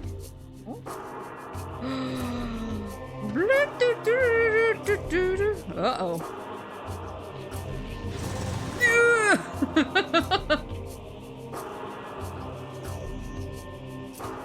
This particular percussion always reminds me of Silent Hill.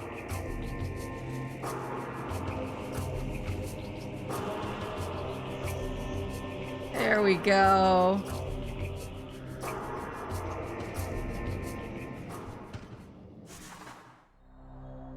Nani?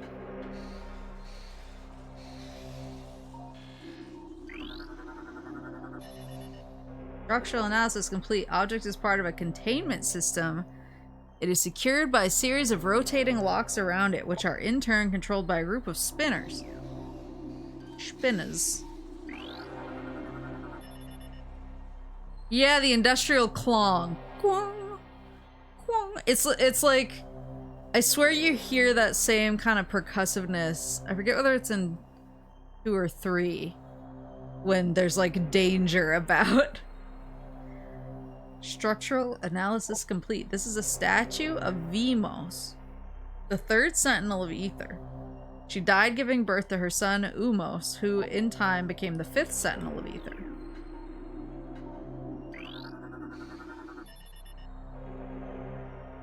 Structural analysis complete.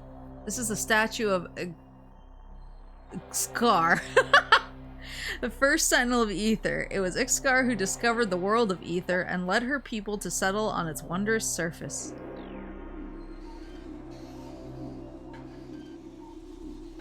I don't want to trigger a cutscene.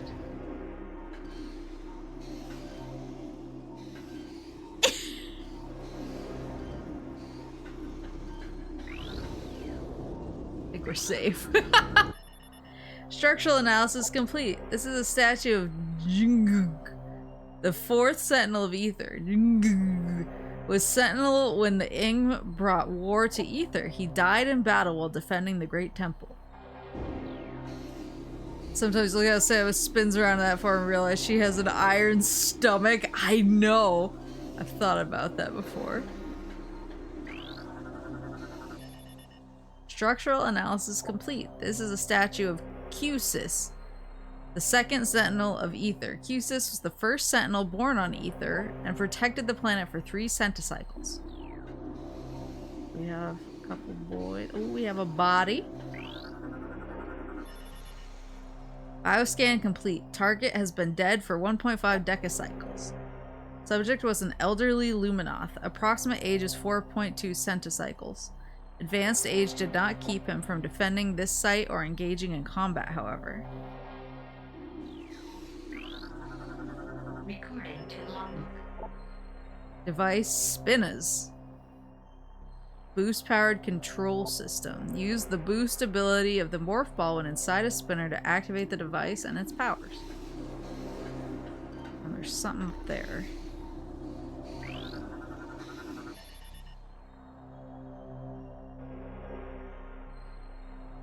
Portal is online but unstable. Security system active. Portal use is currently impossible due to safety measures in place on the system. Okay. Oh, another body.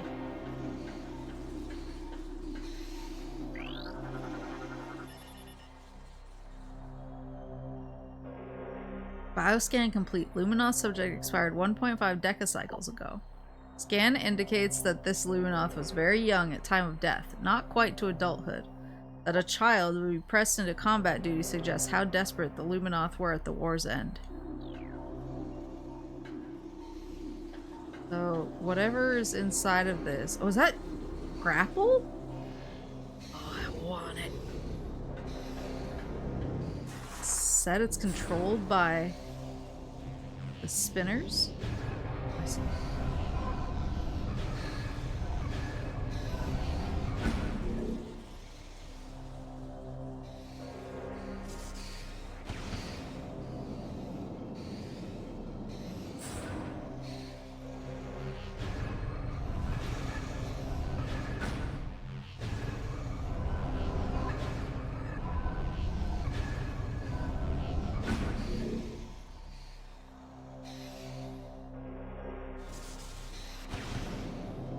I wish I had actually lined them up. It seems like I just have to spin to win until they lock into place.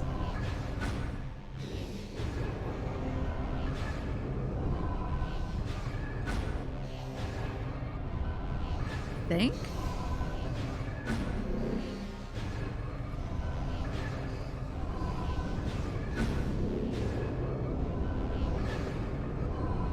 Wait, what? Maybe I'm wrong. Oh, I see.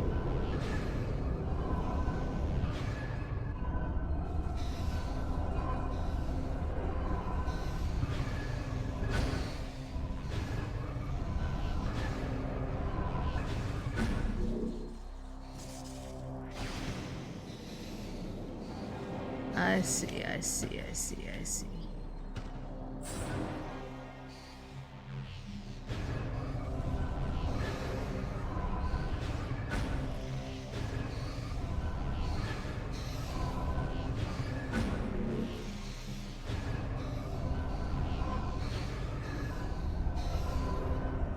When it lights up, does that mean it's in the right place?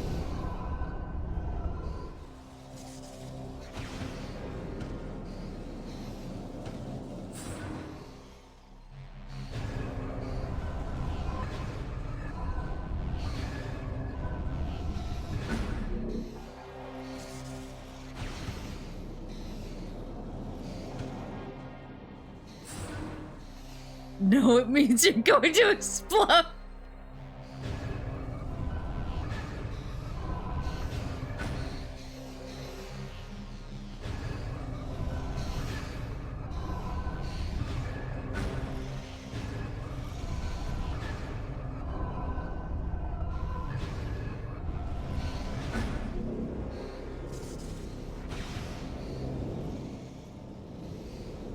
When does this one turn again? Okay, the middle two. Need to get third. Those are both fine. Leave those alone.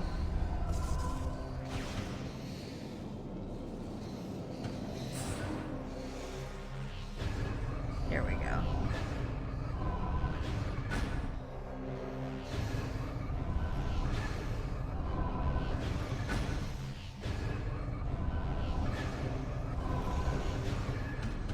Whoop!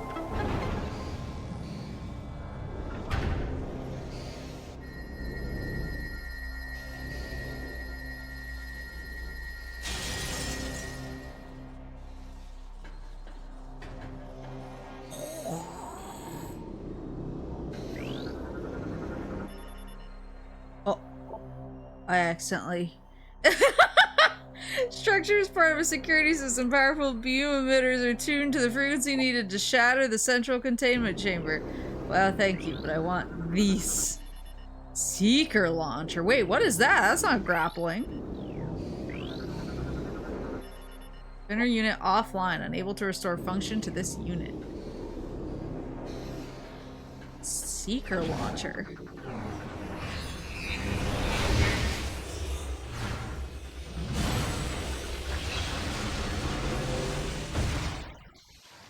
Ooh!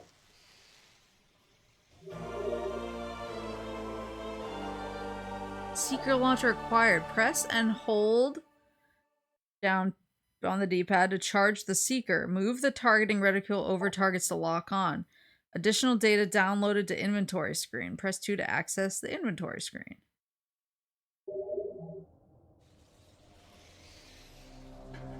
Oh, homing missiles. Thank you for telling me to shut up.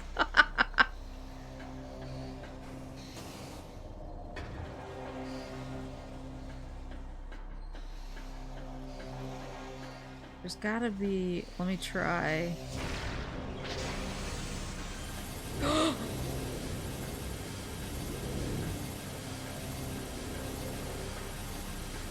So it's limited.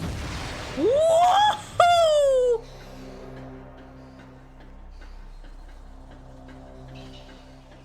I see. Oh, here's the Orpal doors. Oh, it's literally these things? It's not like stuff hidden around the room. Good grief.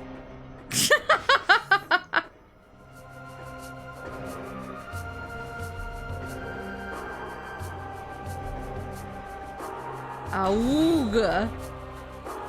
Oh.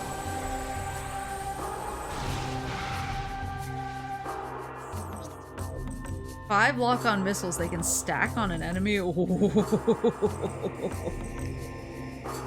Where's some purple doors I can go blast? There was the place through the portal. Any purple doors up here? Severe lack of purple doors when I need them.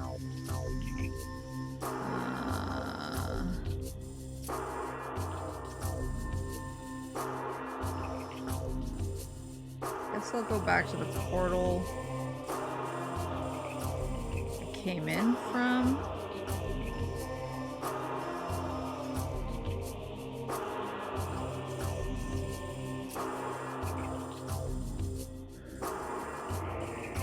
Or did I come up, hold on. Getting confused.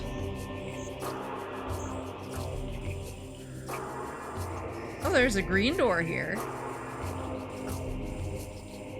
That might be worth checking out.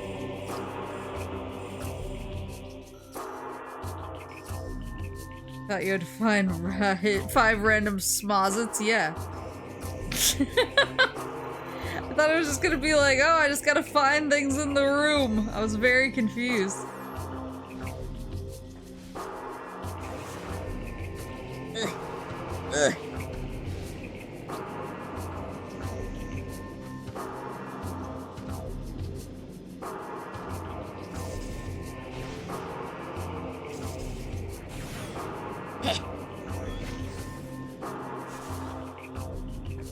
Where's the portal? Ugh.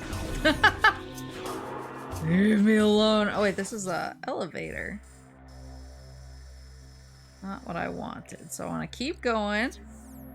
Turn around. Keep walking. Hey, I'm walking here. And then we get not to the place I want to go. Let's get there. Oh. Oh! I have to go through?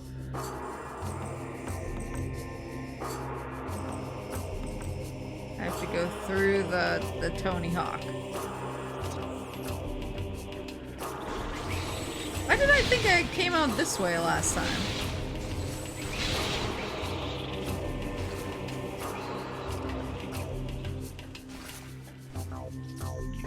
Oops.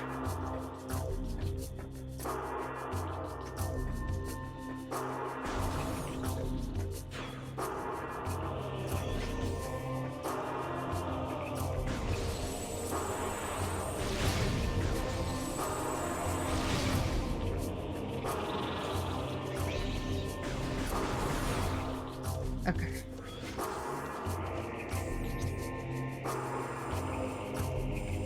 Oh. Wait. I know where I'm going. I know where I'm going!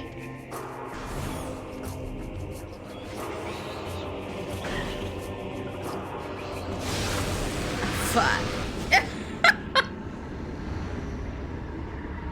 Do you?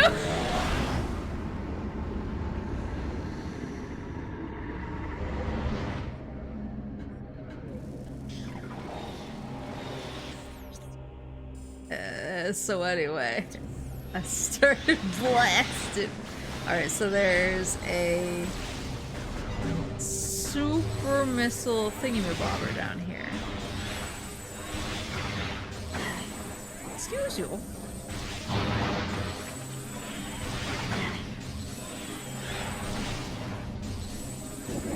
There we go, got the goods.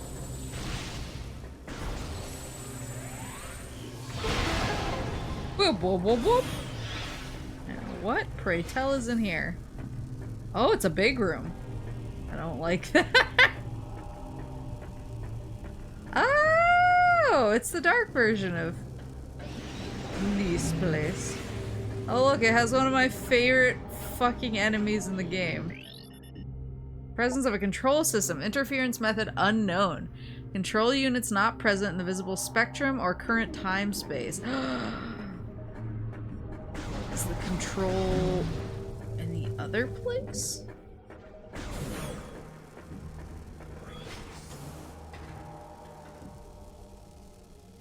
They don't have the other pipe over here. Ooh. Been torn asunder. Whoa!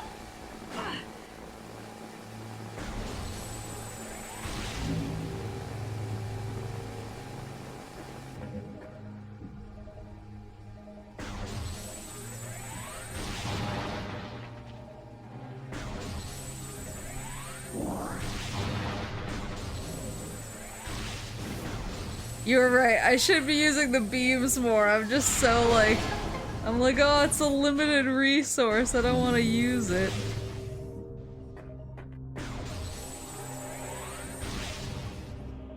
Is this the room? No. Defiled shrine.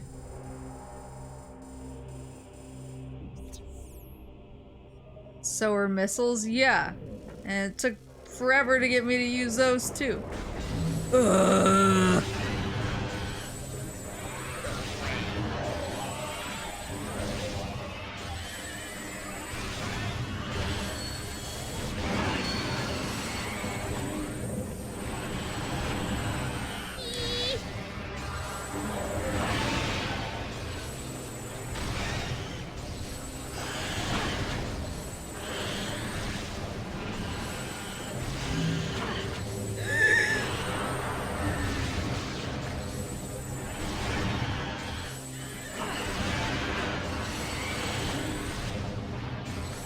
One more.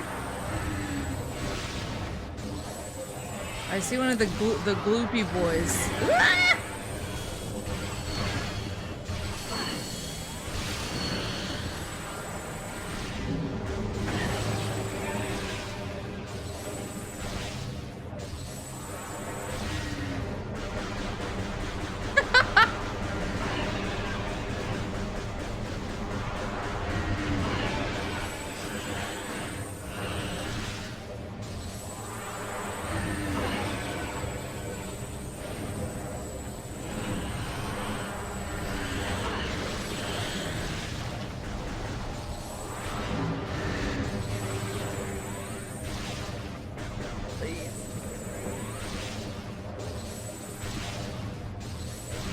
So gloopy.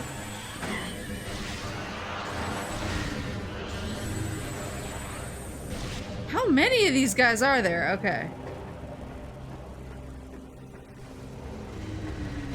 So I can't get past this. Unless...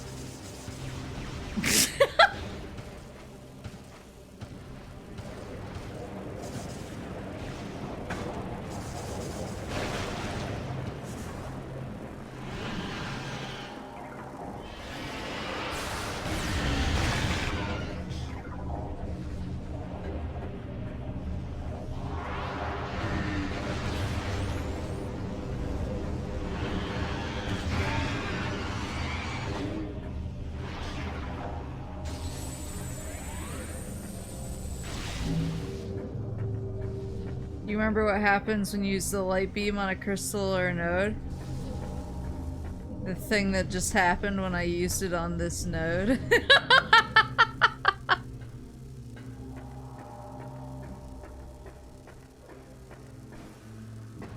I don't know what to do with this guy. Five arms have been bred for massive size. It appears that Ing used these creatures to block access to areas, but I don't think I have a way to get past it yet, as far as I know.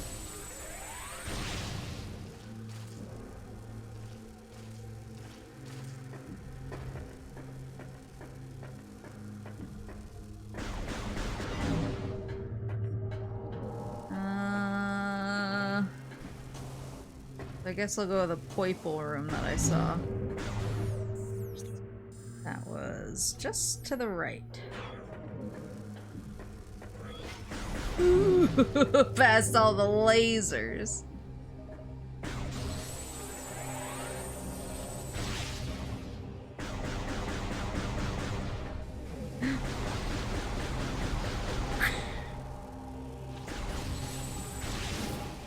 Oh. Whoop, whoop, whoop, whoop.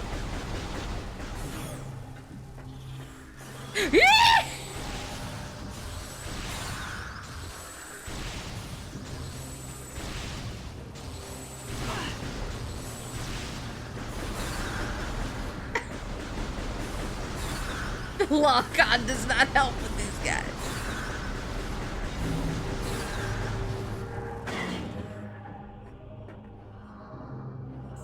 Map check.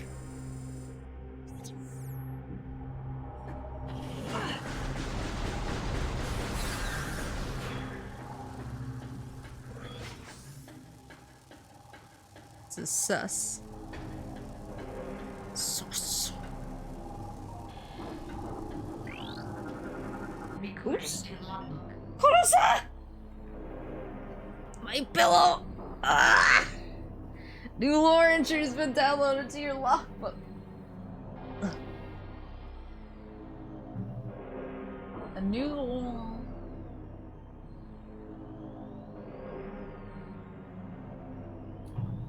Do you consider Metroid a horror series? I wouldn't consider it a horror series. I would say it has horror elements, though. But, like, horror isn't the main point, but it definitely has, like, horror DNA, if you know what I mean.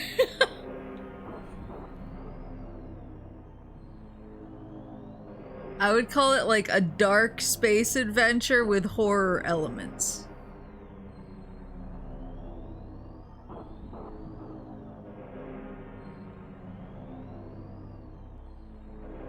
Ooh, Fusion.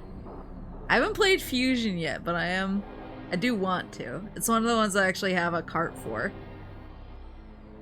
Luminoth data pack translated. Akul's Testament.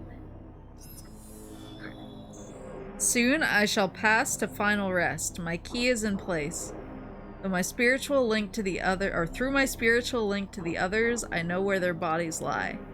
I shall leave this knowledge that their last location in the light world can be known.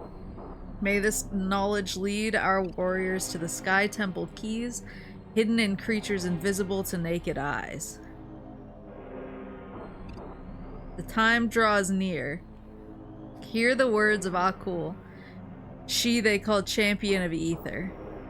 Know that my warriors fought and died with uncommon valor. Do not look unkindly upon their failure, for they died to save us all.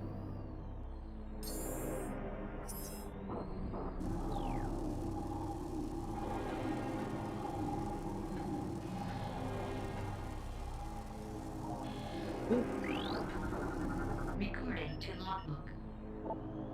Hear the words of Akul, that you may find a key lost to our cause.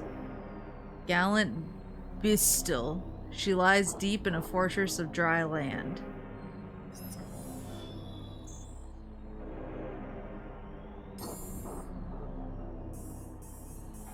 Oh, they're different keys.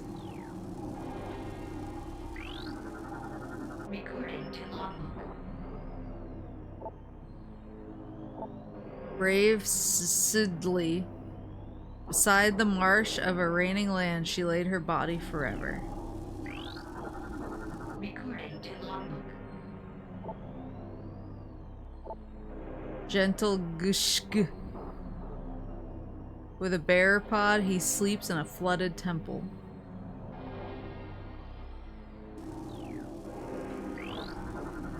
Recording to logbook.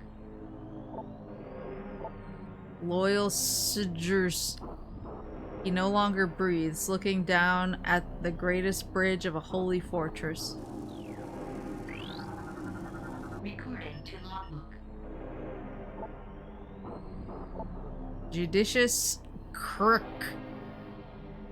In a small corridor within the depths of a high fortress, he lies silently. Recording to logbook. Hear the words of Akul, steadfast Diesel. Who shall disturb you among the trees of holy ground?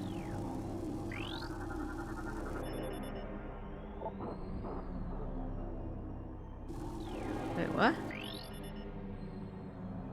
Oh, so I had the key for this one. Recording to logbook. Fearless Mde. The one who shall move the pillar of holy ground will see your soulless body. Recording to logbook. Hear the words of Akul, mighty Jufme. In the last, what did you see? Was it one of our gates closing, sealing the scorched land from our holy ground? Recording to logbook. noble Justel lost his soul before a fortress in the scorched land. That's all of them.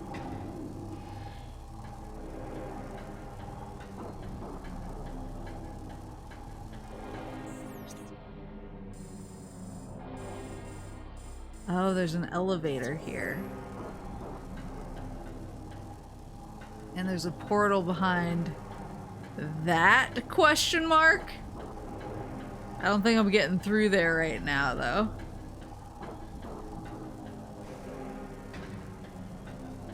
I need to get my health back. These guys are not helping. Here we go. Let's cook up a little bit of health, and let's look at the map. It's just a little phase on. It's fine.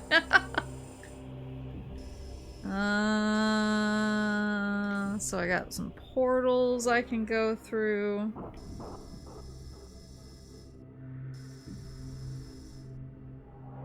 This one, oops. That one's in the Hall of Eyes. The elevator.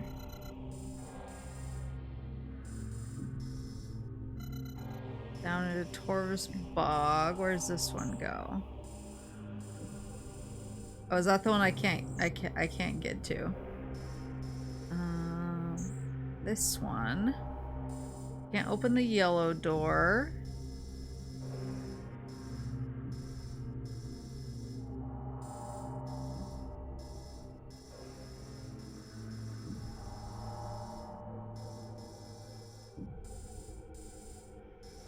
Need the keys. Oh, I can open this purple door down here. And there's this. That just brings me over here.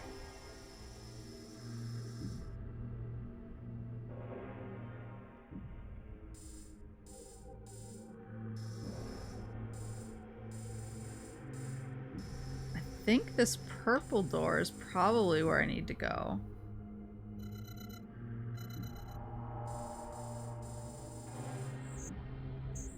Or can you now, or can I now, what? Enter the phase on?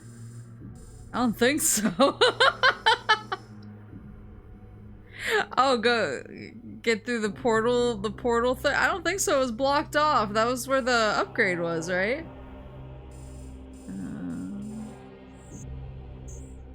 What does this one drop you? Just drops you in the Path of Eyes, I guess?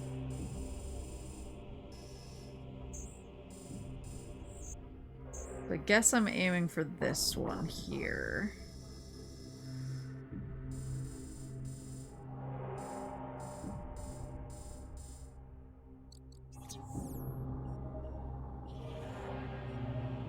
Okay, let me sit in here and recover some of my health before I get to cooking.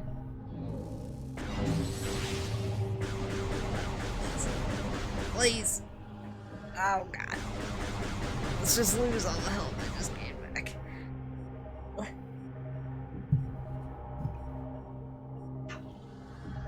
Gotta adjust. This bitch ain't got our suit, beat her up.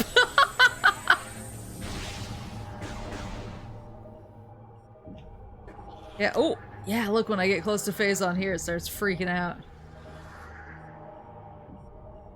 I'm facing the right way, right? Yes. Yes.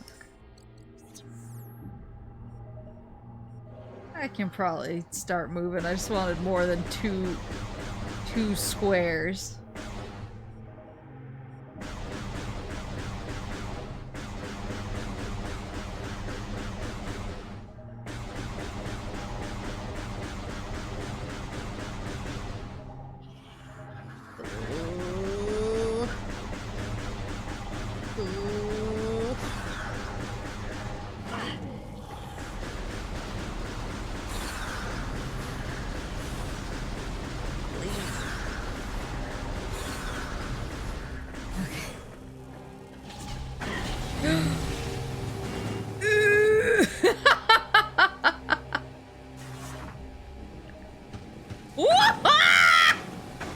Stop it!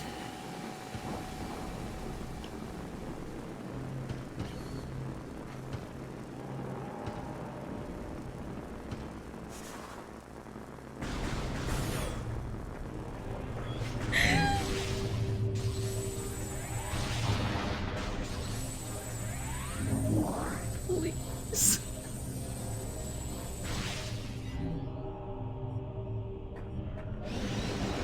Nope. Nope. I pretend I do not see it.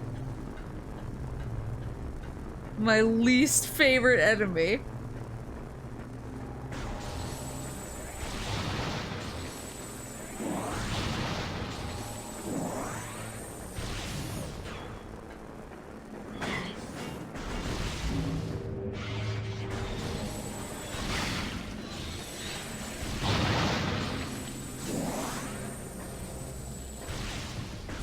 This is the way. Oh, I walked right past the portal I wanted, I think. Got the bub around it. Okay.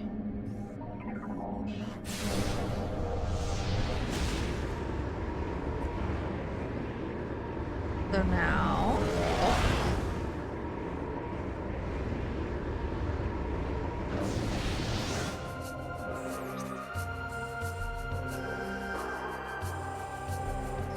So now I want to get over to...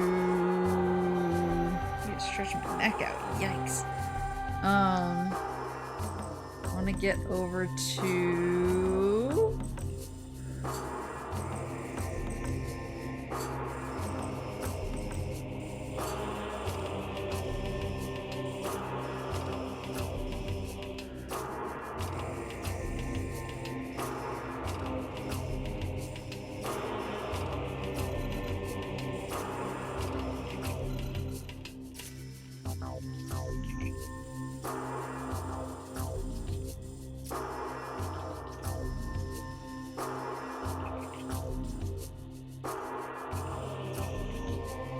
this portal, I think.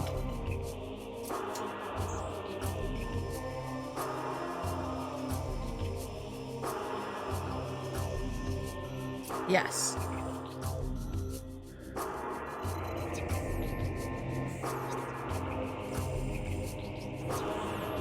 Need someone to crack my back like a glow stick. That's a really good way to phrase it. I feel like that's what I do. Oh. New lore entry's been downloaded to your logbook. Luminoth lore translated. Age of Anxiety. In time, the roar of a wounded planet subsided. The air, though fouled, was breathable. Light made its way through the dark veil over our world. Slowly, we ventured out from the shelters of our homes to see what remained of our paradise. What little comfort we gained by surviving was soon shattered, for when we looked outward, all we saw was devastation. Half of the planet's energy had vanished from the energy controllers. Aether became violently unstable as a result. Of the stellar object which struck our home, there was no sign.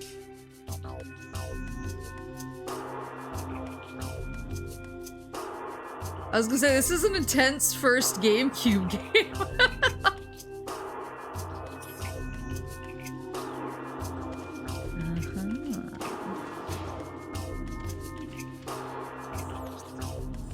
Yeah, I feel like every morning I wake up and just smite my next ruin upon the mountainside. Trying to get all of the various cracking out of it that I can. What I really like doing is like planting my head in my pillow. And then like kind of lifting. Kind of like lifting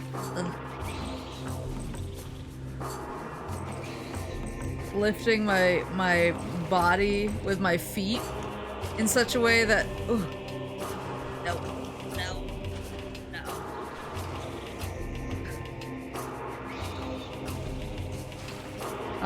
lifting my body with my feet in such a way that, like, it almost uses my, like, the weight of my body as leverage to crack my neck.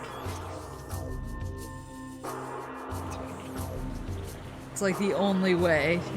It's the only way to properly get all the cracks out. Yeah, so you hear all the pops.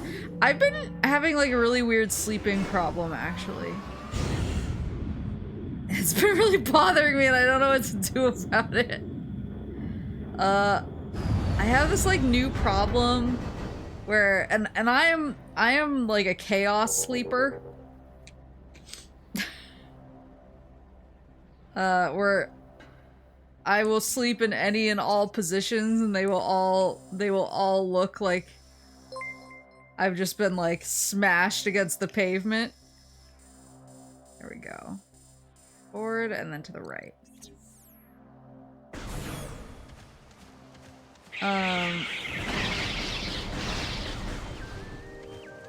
And so I wind up in a bunch of like weird positions all night long, but recently I've discovered that sometimes I'll move into a position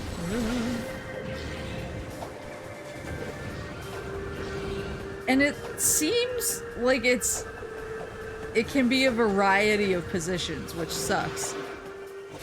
Any position where my back isn't perfectly straight or bent inward,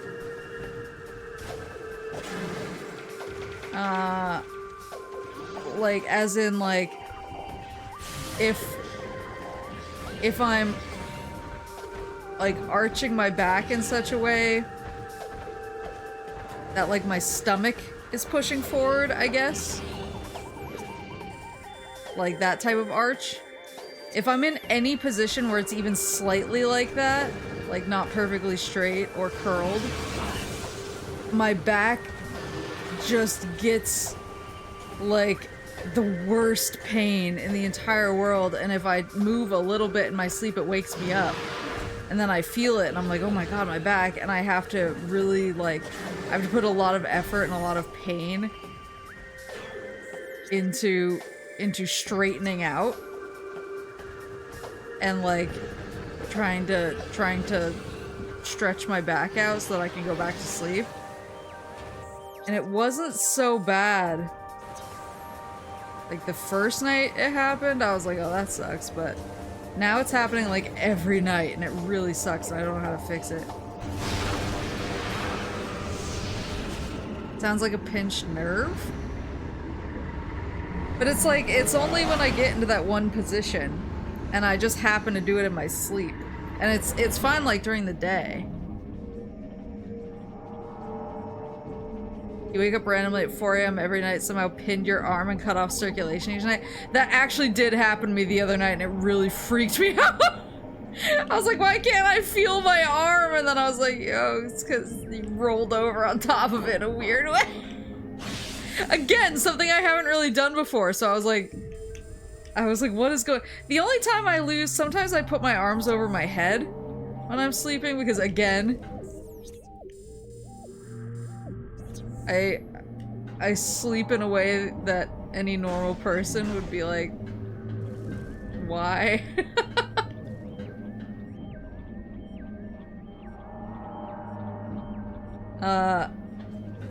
So, but when I've slept with my arms over my head,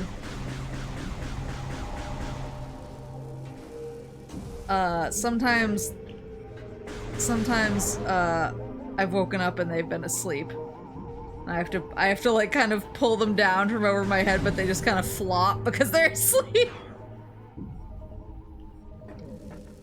But I've never like fallen asleep on top of my arm in such a way. Like, I guess I probably have, but it was just like very particular the other night where I was like, this is weird.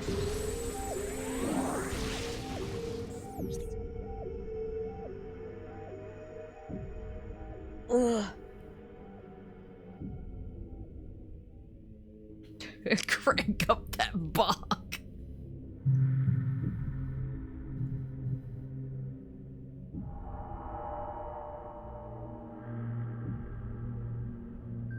let me take a drink. I think part of it's probably I'm dehydrated.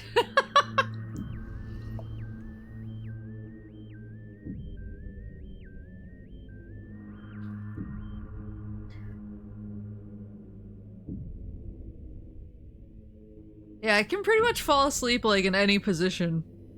And I have. Like, I had coworkers that used to make fun of me because when we would go on business trips or when we would be doing like a big event for a few days and I needed a quick nap, I could pretty much just like fall asleep. I could like put my knees in front of my face and lean my head on my knees and fall asleep like that. And everyone was like, how do you do that? And I was like, I don't know.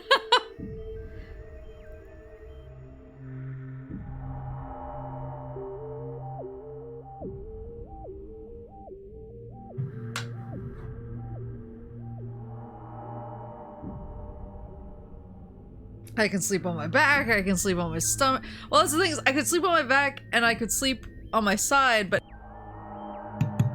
but now... Ugh.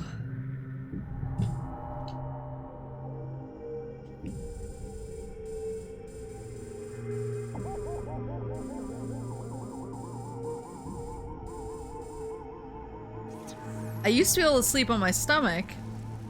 But now that I have the problem where if my back isn't completely straight, if it's curved at all, if it's curved so that like my stomach...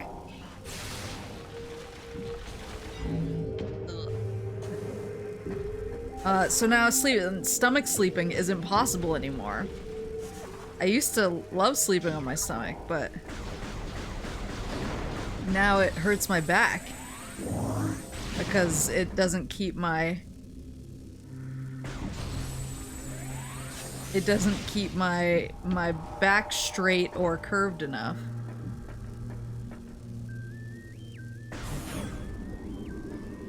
Sleep on my back after someone in my freshman dorm lost a tooth rolling off a lofted bed, got good at it fast.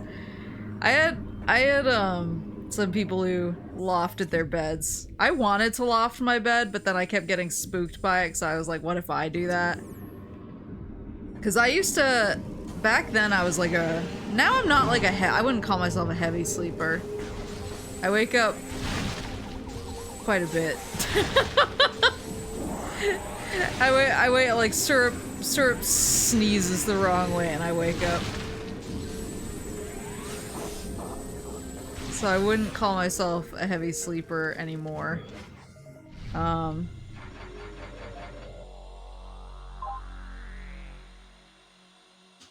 But I was a heavy sleeper back then, and so I was a lot more worried about accidentally rolling off of a loft bed.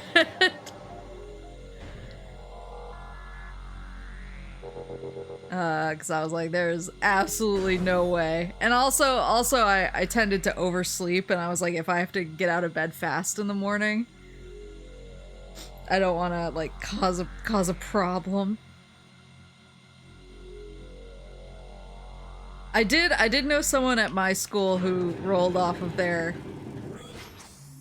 loft bed, and I think they broke their wrist rolling off of their loft bed. And I was kind of like, guys, is this a good idea?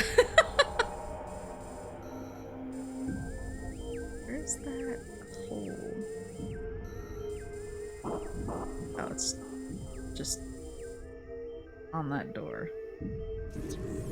I did have a lofting kit in my room permanently because my roommate,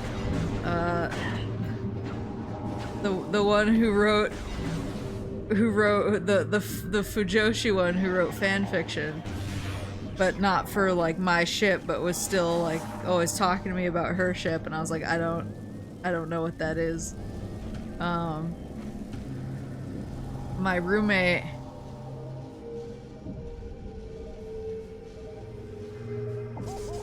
It was a good idea, you can put stuff under a lofted bed. Well, that's what I wanted. That's why I wanted to loft it. Well, that was the other problem. Okay, there was two problems. The problem was I didn't want to roll off of it. But then I was like, oh, it'll give me so much more space on my side of the room. But I had a setup so that I pushed my desk I have to, hold on, I feel like I have to...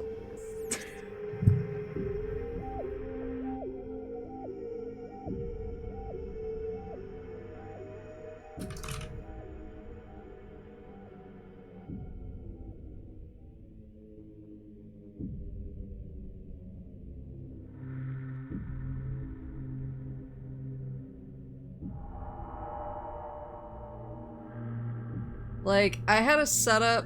This is from above.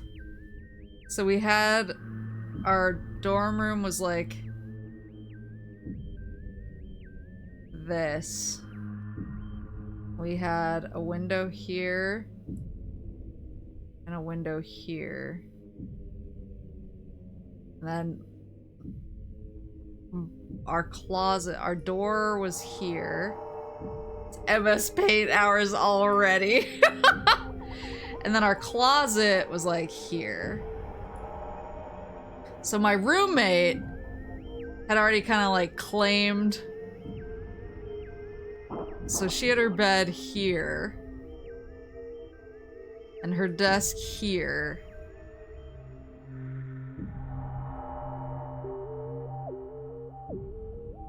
And she put her drawers here. Like her drawers with all her clothes and stuff. So she pretty much claimed like the entire side of the room with windows. I guess, so she wasn't my original roommate. I had an original roommate. This probably gonna like, I don't know, this is probably too much information. But I had an original roommate who I actually really liked. We got along really well. She was like a mega normie. But I've always kind of like gotten along well with normies. Because I tend to be like their one weird friend that they show off to people.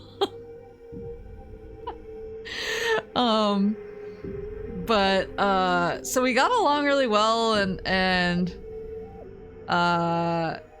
she had a lot of friends. So I'm gonna back up even more. We're gonna get deep. So I actually went to college really far away from home. I went to college like further, like pretty much further than like anybody else that I knew. That it wasn't like originally my plan. I applied to this college because they had a really good Japanese program, and they had a really good study abroad program, and so I was like, oh, I'll that's what I want to do. I want to learn Japanese and I want to study abroad. And so I applied here, and I didn't really think I was gonna get in, so I also applied to a bunch of schools close to home, and like all of my friends had applied at all of those schools, the close to home schools. Like almost none of my friends. A lot of my friends didn't leave like our state, and almost all my friends didn't leave New England at all. And so I was like, oh, I'll apply at like the same schools, and I'll definitely get into those, and we can go to school together. But then, and I actually accepted, like I got accepted to the school that a bunch of them were planning to go to, and I was pretty much like geared up and ready to go. Like I did like the dorm tour and all that stuff. But then the school that I had applied to really far away from home called. And I forgot why they called me instead of, I think they were just like, we haven't heard back, and and wanted to and I was like, what? And somehow I had like, it like hadn't come to me. It hadn't come in the mail that I was accepted. And so I was like, I need a second. And I was really torn about it because a lot of people, like I said, a lot of people from where I'm from don't like leave. And I was like, you know, like, should I stay?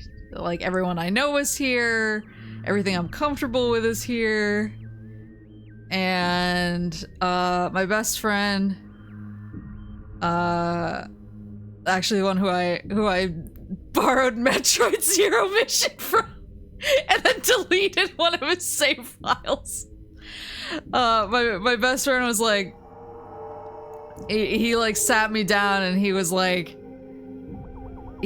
I know that it's comfortable here and I know that all of our friends are here and everybody else is going to school here.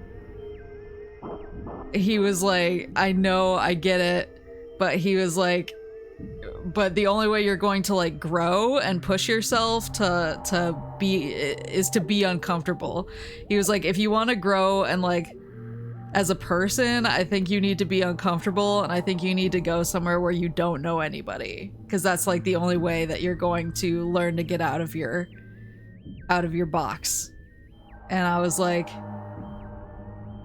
that actually makes sense.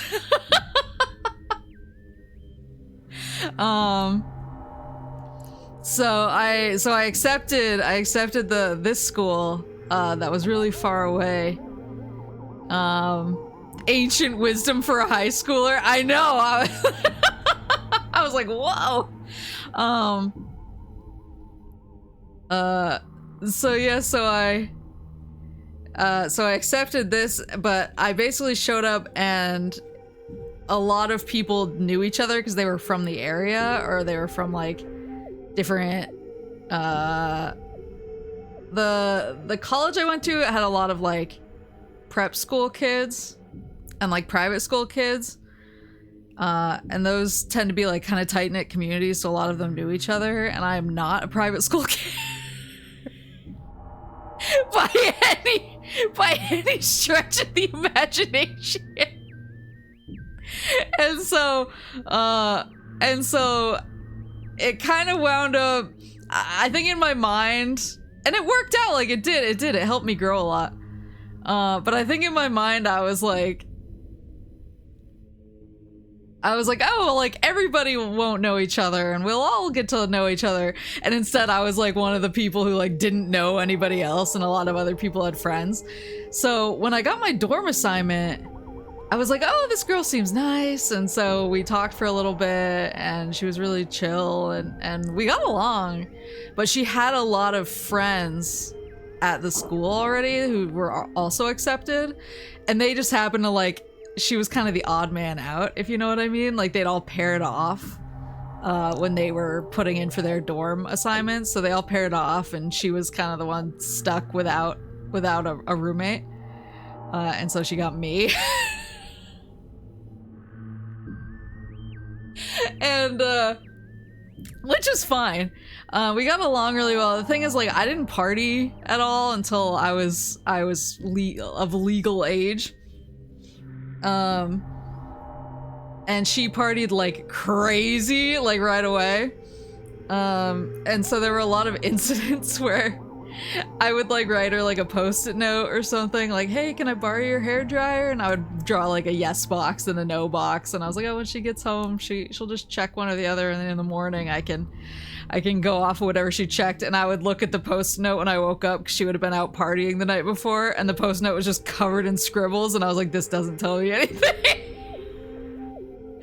Or like she would come home and throw up all over our carpet, and I was like, girl, I don't love this.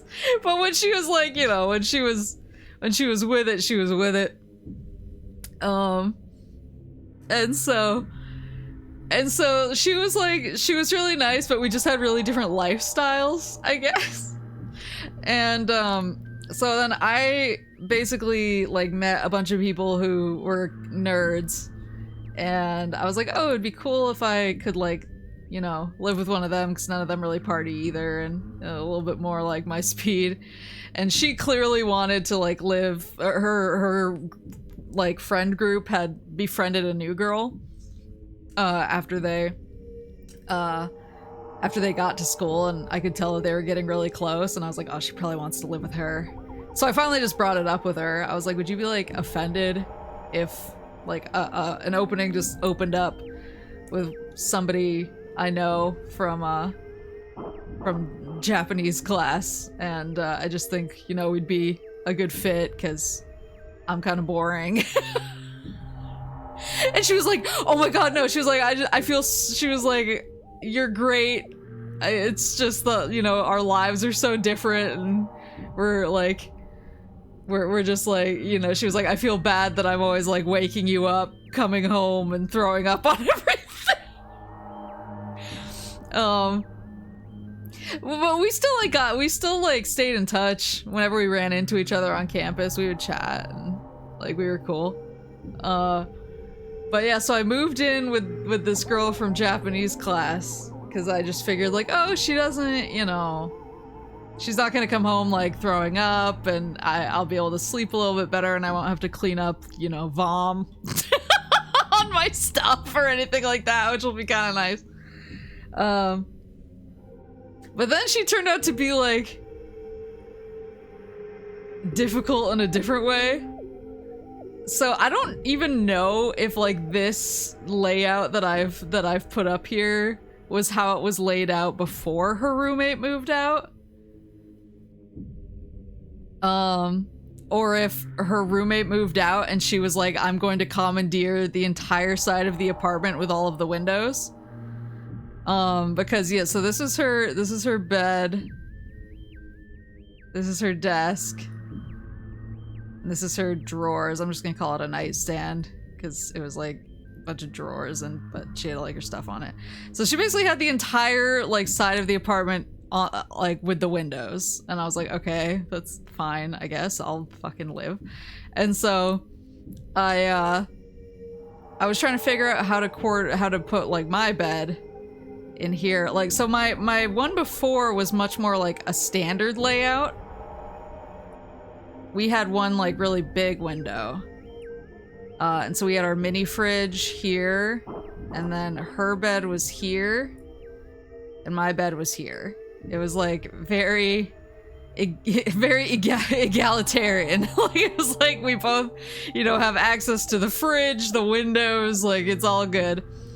But that was the before time. So then I moved in, and this was the setup, and so I had a desk, a nightstand, and a bed to contend with.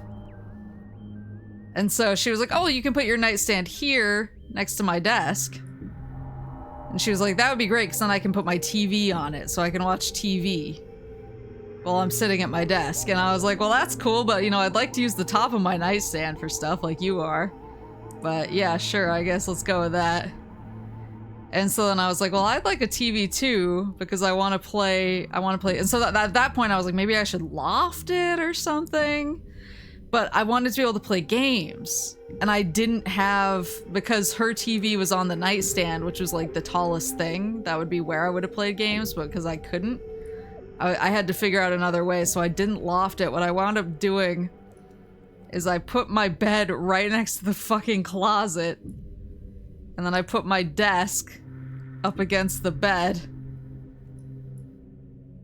and then I put my TV on the very edge of my desk right here so that I could lay in bed and play games like that. So I felt like I was like crammed into the corner of the room, like against the closet. Just like trying to like, did you ever ask for more space? Yes, I asked for more space, and she was basically like, damn, that's crazy. I was in here first. And I was like, okay. You said I could move in with you.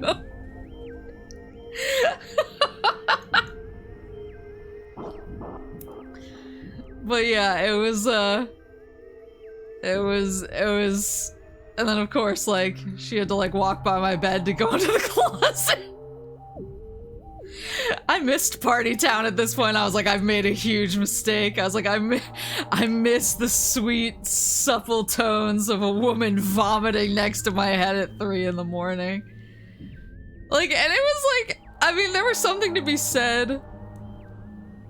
There was something to be said about, you know, having, like, my TV right here and being able to lay in bed and play games like this. Like, it was kind of cool sometimes, but it was not worth It was not worth all of this. Oh, so then the other part of the story was she was like, oh, I'm gonna loft my bed.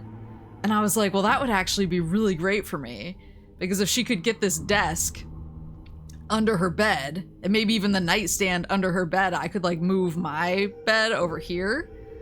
And I could get some a little bit of window action, or I could move my desk over to the window, just like anything, I could just get a little bit of more space. So she ordered, it's like a big set when you say like, oh, I want to loft my bed. They bring like the standy part of it, and they bring like they bring the,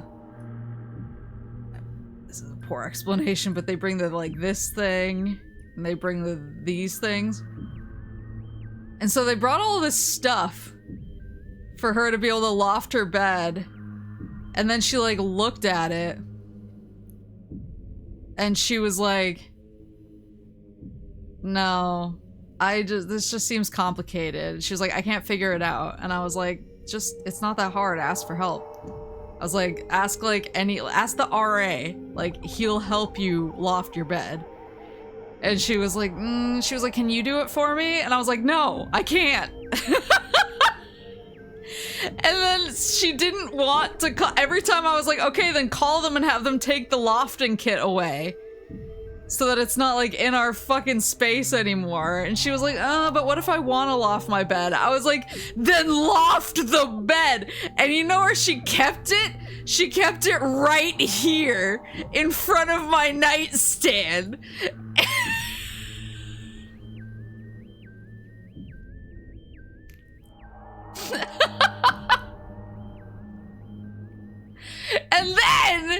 And then she would complain if I was awake after like 9 p.m. Maple, you had to put it on her bed. I actually did once. I did, and she got like really mad at me. But she would be like really mad if I was awake after 9 p.m. She was like, I'm asleep by that time. And I was like, okay, well, like I need to do homework, and I'm not loud. Like, I was just sitting in my bed, like writing in my notebooks or typing on my laptop, and she was like, she's like, the typing of the keys keeps me awake, the scratching of your notebook keeps me awake. And I was like, and she was like, and I don't like when your desk lamp is on. And to her credit, she tried wearing a sleep mask, and it just like, she was like, I hate the sleep mask. And I was like, okay. And so I started, luckily we lived pretty close to the library, and so I started going to the library at night when I had work to do, because I was like, okay, like I hate the arguments. I'm gonna go to the library and do my work there, and then I'll come home. So then she started complaining that I was coming home too late and waking her up when I came home, even though I would like tiptoe in and like slither into bed. She was like, even the key, like opening the door wakes me up. Like, stop coming home so late. And I was like, I can either stay in the room and do my homework and keep you awake with that, or I can work at the library, come home late, and that'll wake you up. Like, you have two choices. And she just kept complaining about it, so then I started sleeping in the library because I just hated dealing with it. But there was one night where I was like, no, I've like spent too many nights sleeping in the library. I have to go home. Like, I just want to sleep in my own bed for a little bit. And I came in and I went to get my pajamas out of my nightstand, and I forgot that her kit to loft her bed was in front of it, and I pulled on the drawer and everything went slamming to the ground like impossibly loud. And I just like, I was like, you know what? I can't even care. It's fine. And I think she like said something to, I think she was like talking to one of her friends and was like, Maple like dropped everything last night just to wake me up. My friend was like, she's just kind of clumsy. I'm sure it was an accident. Some weirdo just broke in here and knocked over all your shit. I think that was the look on my face. How did vomit make you want to move, but not this? Grass is greener. Well, the thing is, in order to move at my school, you had to have like 2 willing participants who were gonna be moving. So like in this case, the girl's roommate left like the school, and so she had an open space, and then of course I was the open space in my room, but a girl wanted to move in there. So we, like, you know, we had an opening and willing participants. And so, like, once I was in here, there, like, wasn't really anywhere I could go, you know? Like, I would have needed to get a willing participant to be cool about it and be like, yeah, like, move in with me. I pretty much just wound up sleeping, like, on my friends' floors a lot. Because I was like, I can't deal with this. Or in the library. The library was my special. So, but yeah, that's why when we brought up lofting beds, I was like, oh boy, do I have a story. But it has a lot of background to it as to why I was in such like a... as to why it was so funny that I just decimated this girl's lofting stuff.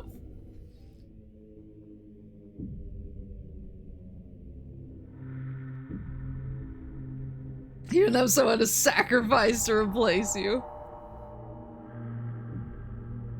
Yeah. Yeah.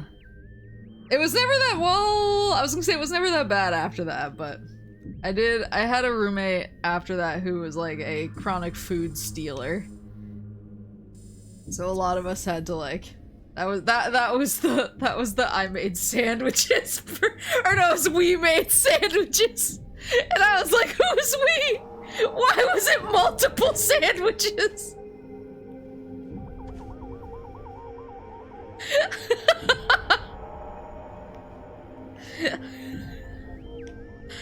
The bread girl, yeah. So I had that, weed made sandwiches. So I had that situation. And then I actually, my roommate situation in Japan was actually exquisite. Everyone there was amazing. Like, all my roommates were great.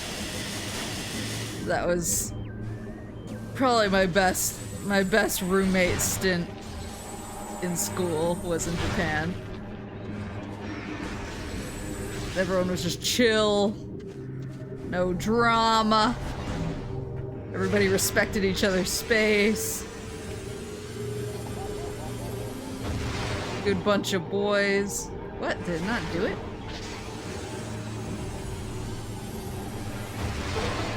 There we go.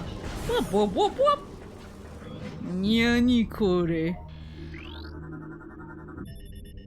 Beam ammo expansion. Increases amount of light and dark ammo you can carry.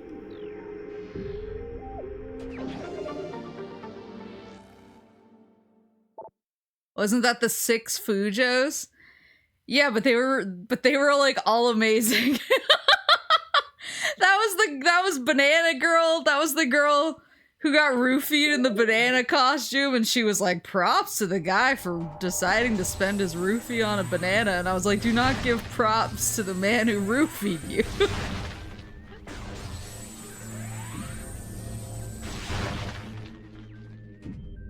It was my Japanese roommates were like very chaotic, but they were a good bunch of boys. And they were good roommates as well. Like, we all just kind of left each other alone, and unless we wanted to hang out.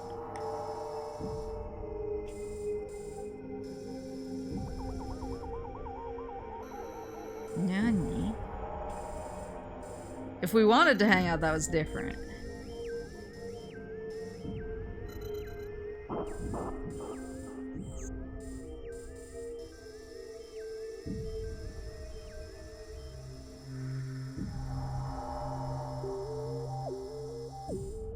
I'm feeling the game is about to yell at me. And hit me with the class. Oh, purple door. Where's that portal from? Temple assembly site.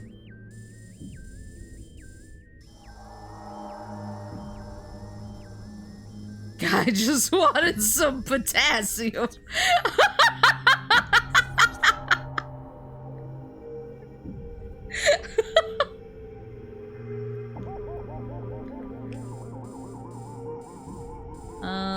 Let's see.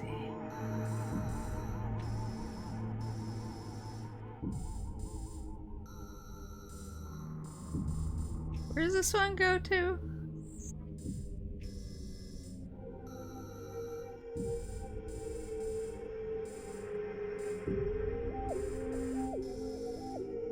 Oh, there's a purple over here too. Let me pop back out of the portal.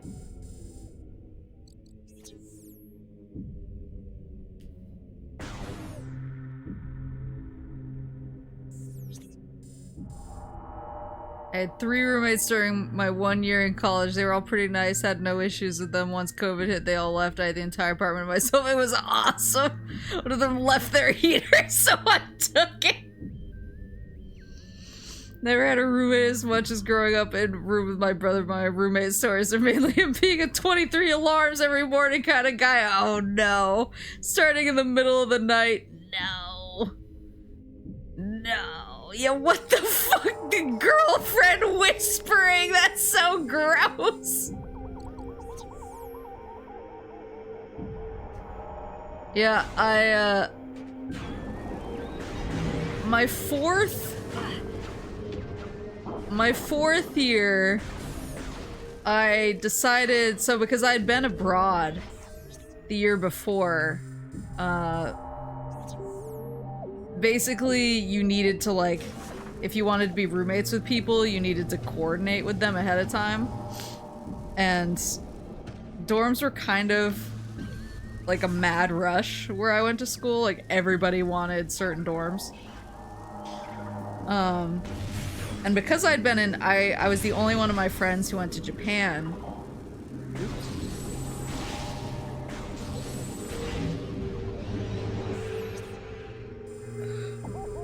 I was the only one of my friends who went to Japan.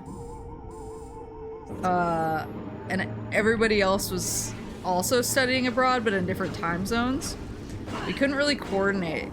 So, like, the boys who we were friends with were able to coordinate, but the girls, for the most part, were not. We all kind of wound up spread out in different spots.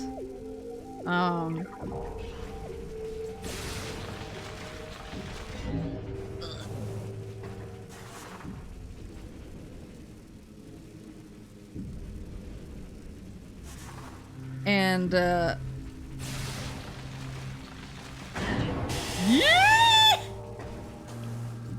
H is still abroad.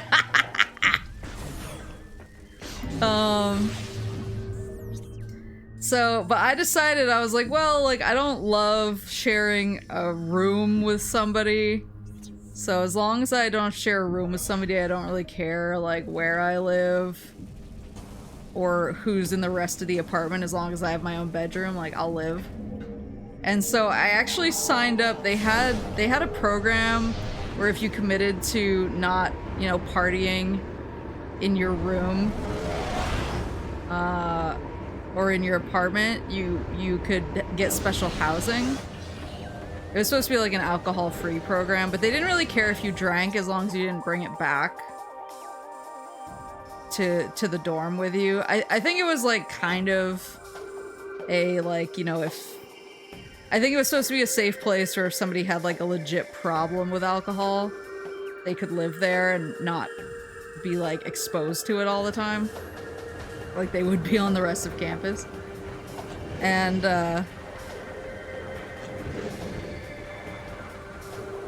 And so I signed up for that housing, and I took it really seriously. Like, I never brought alcohol back. Like, I drank, but I never brought alcohol home because I wanted to, like, respect the rules, and I knew that I had some roommates who, like, weren't comfortable with alcohol. And so I never brought it home. How do I get back there?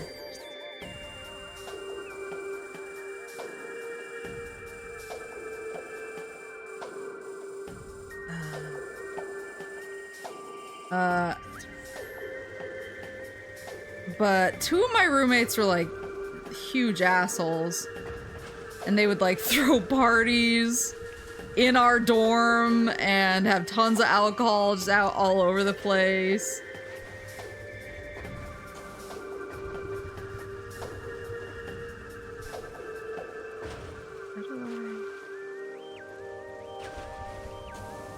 Oh, I see. Yeah, they would get like dudes would start fighting. Yeah! Like dudes would start fighting and getting violent. Like once I had a dude get thrown up against my bedroom door because he was like, they were all fighting in the living room, and I was like, come on. Like, they sucked. I think one of them actually got kicked out for cheating, so rip. But I never snitched because I was just like, I was like, this is stupid, but I'm not looking to make my housing situation uncomfortable as a result of it. Oh, I need the grappling beam to get the upgrade. I gotcha.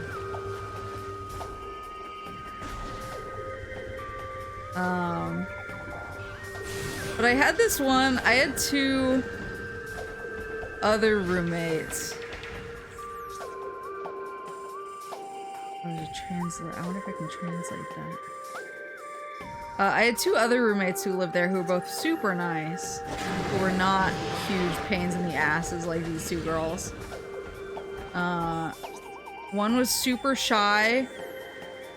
She didn't really come out of her room very much unless it was me coming home. I don't think I can speak green. Sometimes she would hear me come home and she would realize it was me. Oh, I can speak green. Oh yeah, that's right, I learned. Your vigilance and strength with great peace. 1 second, buddy. I have stuff to do. Sometimes she would hear me, ooh, map! I'm the map, I'm the map. She would hear me come home and she somehow knew it was me. And she would come out and talk to me about, like, the newest Doctor Who episode. I didn't watch Doctor Who. I had no idea what was going on. But I was just like, she seems really excited, and for some reason she wants to share it with me specifically, so I should be nice. Oh, it looks like elevator.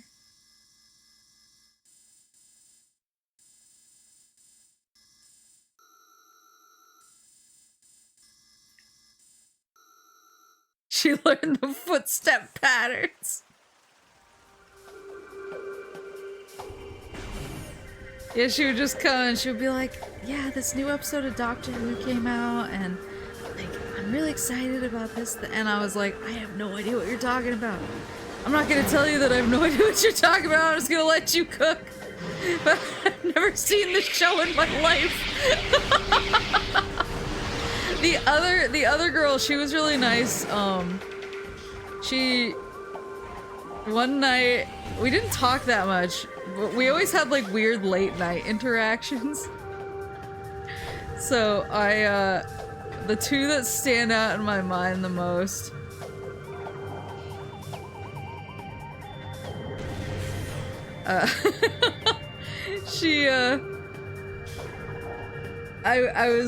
I'd been up pretty late playing Gears multiplayer with some of my friends.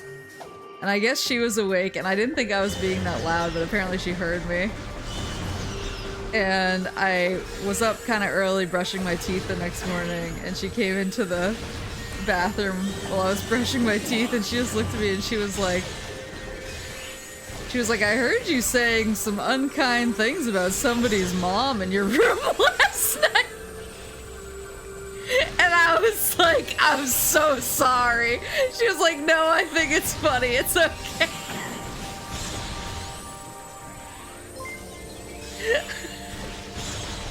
Heated gamer moment.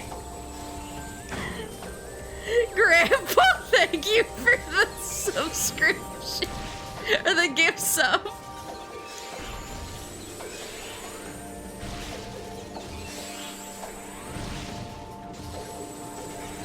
That's an archetype that exists. She knows your darkness, just got the wrong island nation. No, I think darkness is the right word there.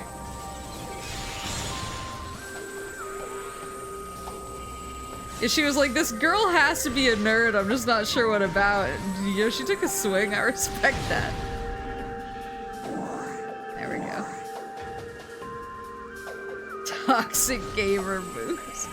Yeah, she was just like your size. She was like, I heard you say some kind of unkind things about somebody's mom in your room last night. What was that about? I was like, I'm so sorry. I was like, I was playing a game with my friends, and she was like, I get it.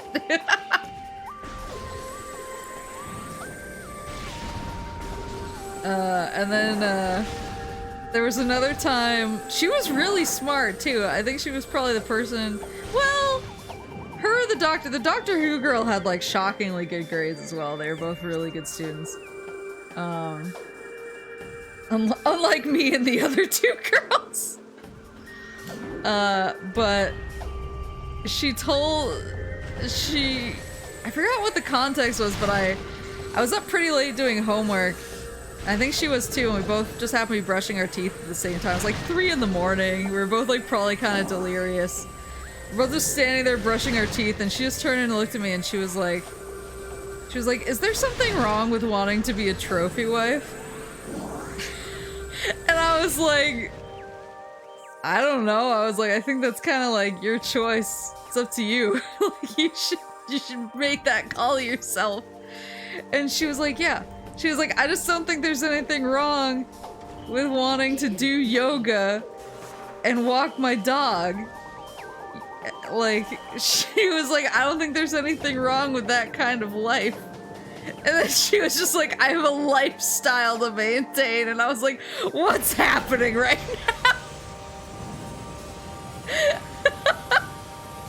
It was the most, oh, damn it. It was the most, like, she just got a bad grade on something and is, like, considering her options talk.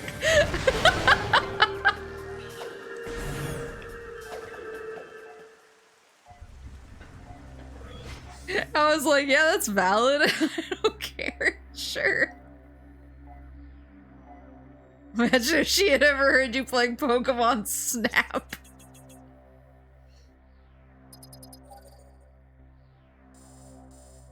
That is where I'm headed after I check out this place.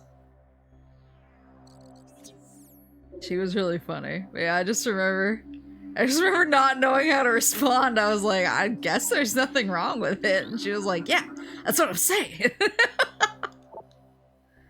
Access to Aegon Waste granted. Step into the oh, wait, where does this take me in the wastes?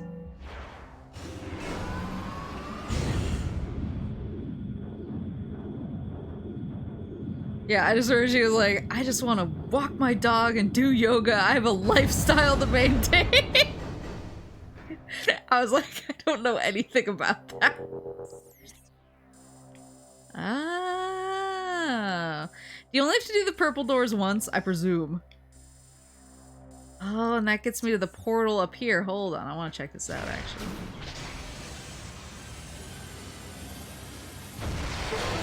Whoop, whoop, whoop, whoop.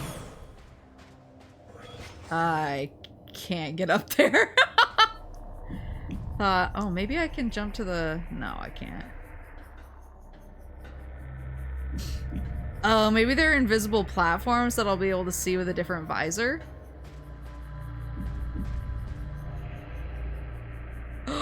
Unless...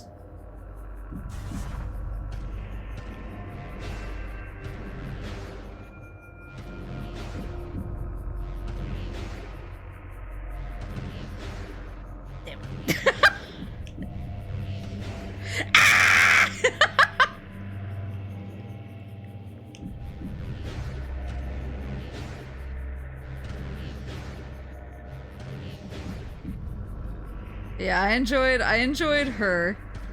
I enjoyed her a lot. And I enjoyed my weird little Doctor Who roommate.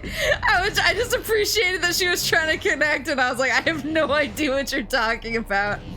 But I love that for you. Good for her. Woohoo! Okay.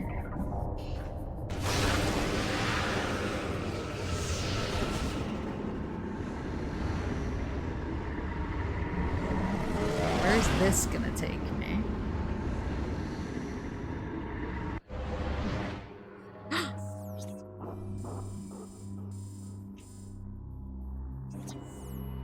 Whoop, whoop, whoop, whoop. Do I look like I know what a TARDIS is? Probably. I had at the time, I'd say most of my... Is there no portal back? Yeah, neat.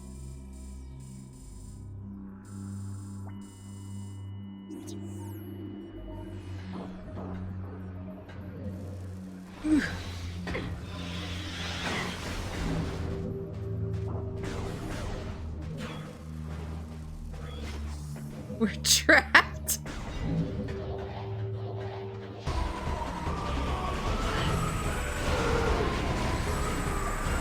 Oh, there's so many. Wait. Leave me alone!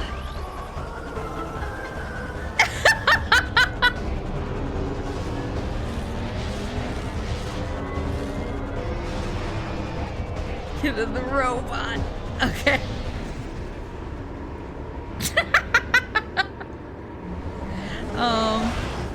I mean, I had a lot of Pokemon, so at the time, I had a lot of Pokemon stuff, like, on my purse and whatever, so I'm sure she saw that and was like, now this is someone I can trust. She did not know. She did not know my power level didn't match hers in that particular arena. I'm not like against I've had a lot of friends who like Doctor Who have told me I might have fun with it, but and it's funny because I watch so much British stuff. I feel like it's just it's like One Piece. It's intimidating at this point. There's too much.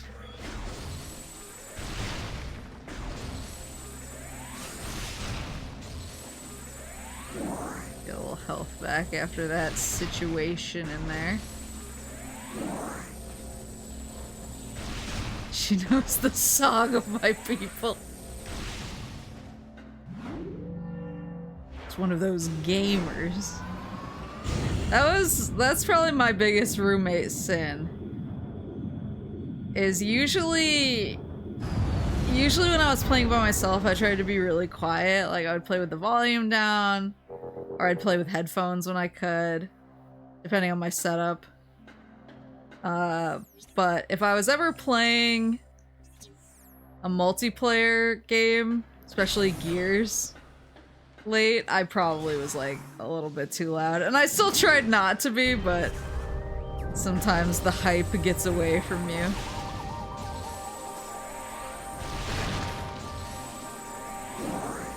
Doctor Who is like a comic series.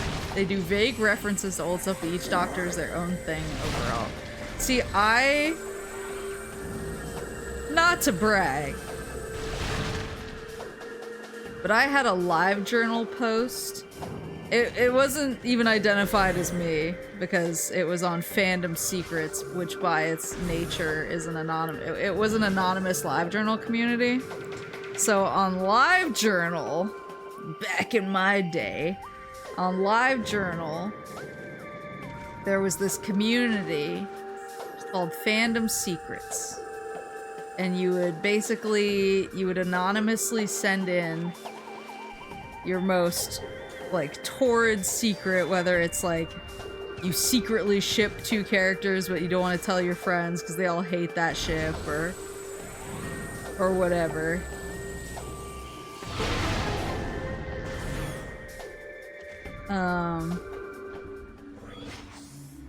Or like I really like this character that everybody hates, and people get like really toxic if you say that you like them, so I don't want to say it in public. Like that's just stuff like that.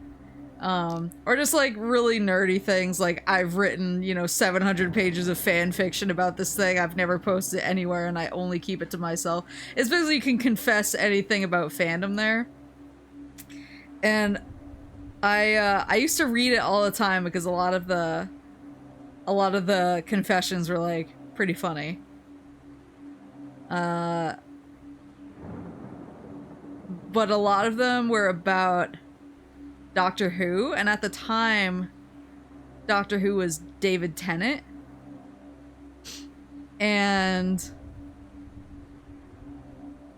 I was reading the community so much and seeing David Tennant so much that even though I'd never seen Doctor Who, I wound up having a dream about him.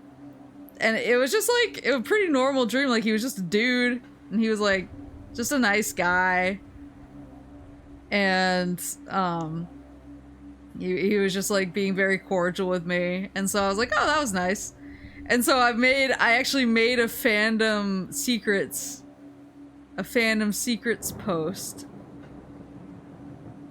where I was like, I read this community so much that like David Tennant got lodged into my brain and I had a dream about him. He was a nice guy, and like now I kind of want to watch Doctor Who because it was such a pleasant dream. And I used a picture for it because you make it graphically.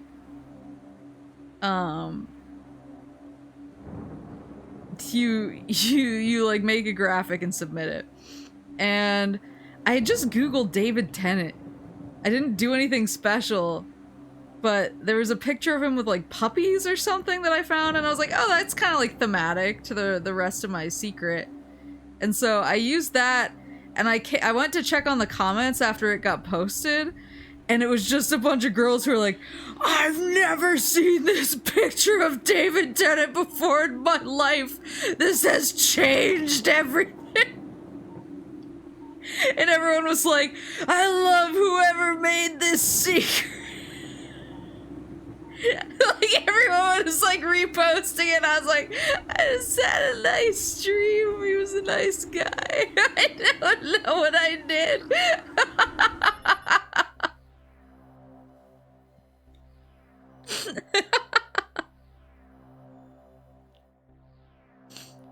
Bioscan complete. Scan results incomplete. You broke them? I think that Phantom Secret thing carried over to Tumblr? Oh, yeah, that would make sense. I feel like a lot of LiveJournal goblins moved over to Tumblr. I feel like that was a natural progression for us. Have VTuber stickers on their phone? I have a Cornet, wallpaper on my phone, and I'm always in meetings with coworkers, and they're like, oh, what time is it? And I click open my phone to show them the time, forgetting that I just have this, like, picture of Cornet on my phone. And then I'm like, ugh. Like, everyone knows. They don't know the context, but they know. But if Tenet incepted you because the puppy image had to be shared.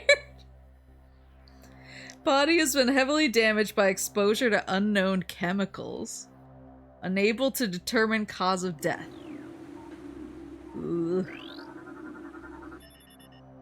Bioscan complete. Scan results incomplete. Target corpse has taken heavy chemical damage. There's some similarities to digestive fluids found in several creatures. Something may have tried to eat the corpse, yet was unable to finish.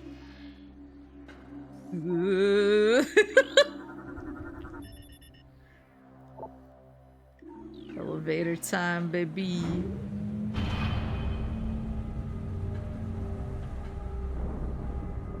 Good night, Gazer. Oh shit, it is late. I thought it was an hour earlier than it is. Oh my god. Hold up.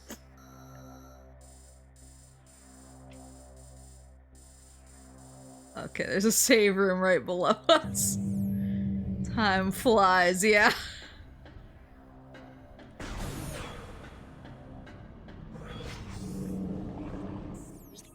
I lost track of time. As is common.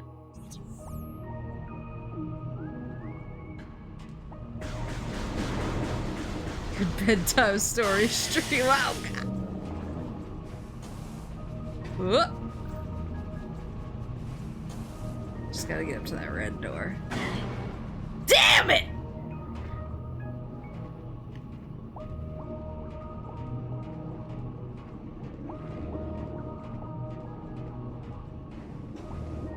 Can't jump in the water. What am I supposed to do?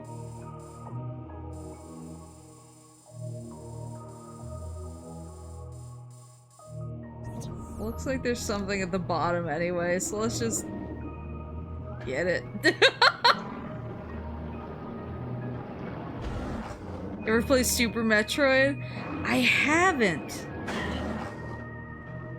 Go away.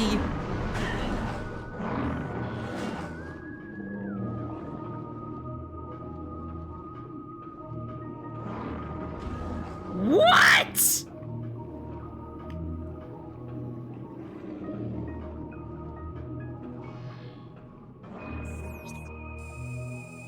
Even near the door?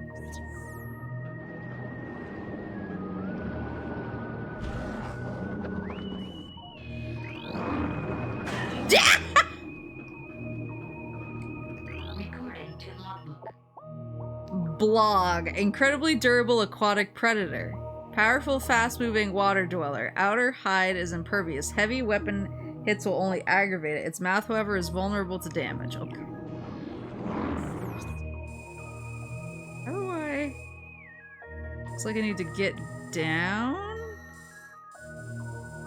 I don't know how to get down.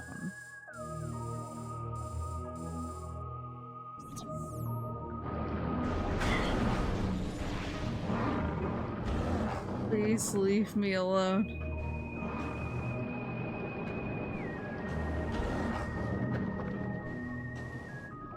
I'm lost and confused.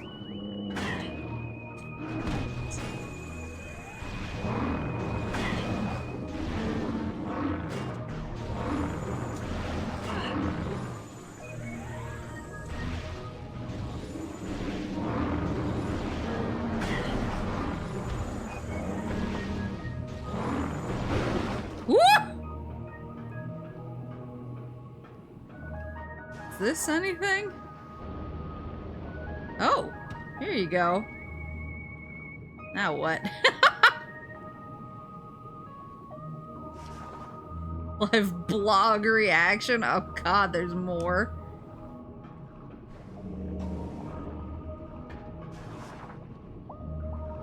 How do I get in there?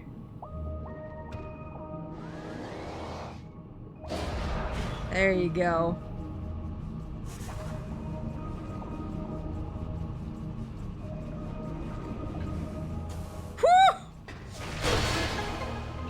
Yosh.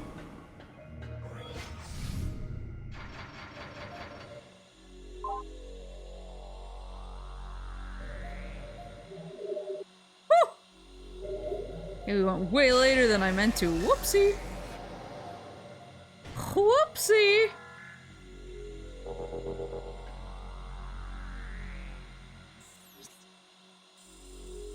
What is that? I bet that's the it has to be the gravity suit, right?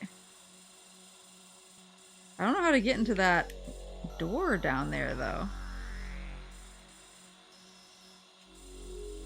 It's like on the inside of the tube? Huh. Well, we will figure it out next time. I didn't realize how late it was, and I have to get to bed. Whoops! I also have to do my... I need to do my honkers 10 pulls. My honkers 10 pulls. I think they should have just gone live like 30 minutes ago.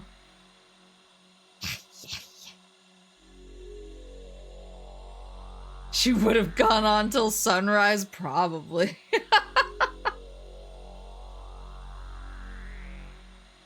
Probably.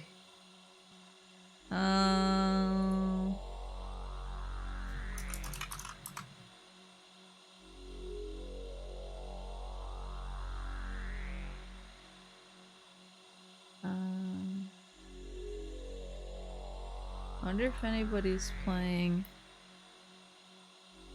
Metroid Prime. Not even 2. Just Metroid Prime.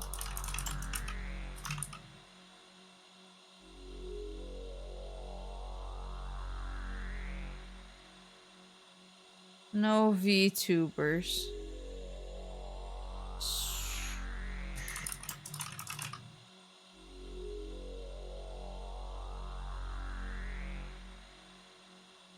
Bunch of people in the Super Metroid topic do not appear to be playing Super Metroid.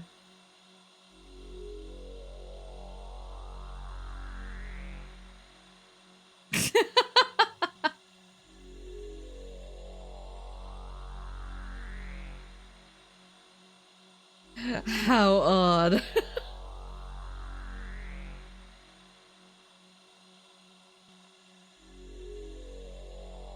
Has anyone told her about Boom Guy? Oh no.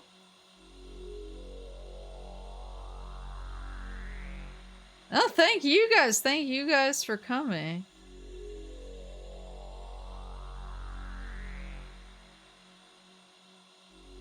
Thank you guys for coming and watching me get super lost.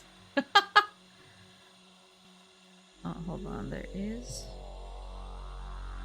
a VTuber playing what looks like a Super Metroid randomizer, maybe?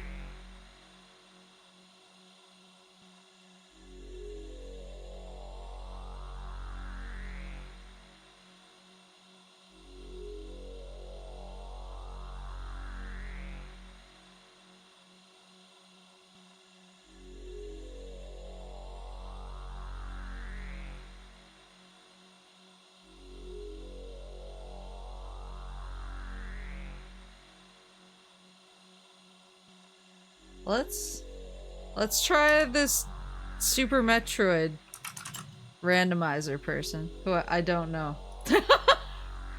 But it's Metroid, baby! Metroid plus VTuber equals we go in. When you see a VTuber playing Metroid, you go in!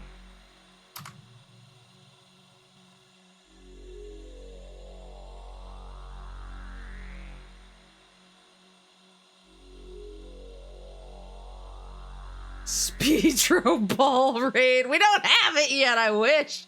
It is a boost ball raid. We love good. We love Metroid VTubers. So that works out. Yeah, thank you guys so much for coming to Metroid Prime Tuesday again. I will be back actually tomorrow for Metal Gear Solid 3. I had to do it Wednesday again instead of Thursday. I have an important errand I need to run on Thursday, and I was just like, I don't know if I'm gonna get home in time for stream, and I don't want to be stressed, and I don't want to like push it back. I don't want to Sonic Mania it, you know. So I was like, oh, I'll just do it Wednesday. So I'll see you guys tomorrow, for Metroid Gear Solid, for Metal Gear Solid.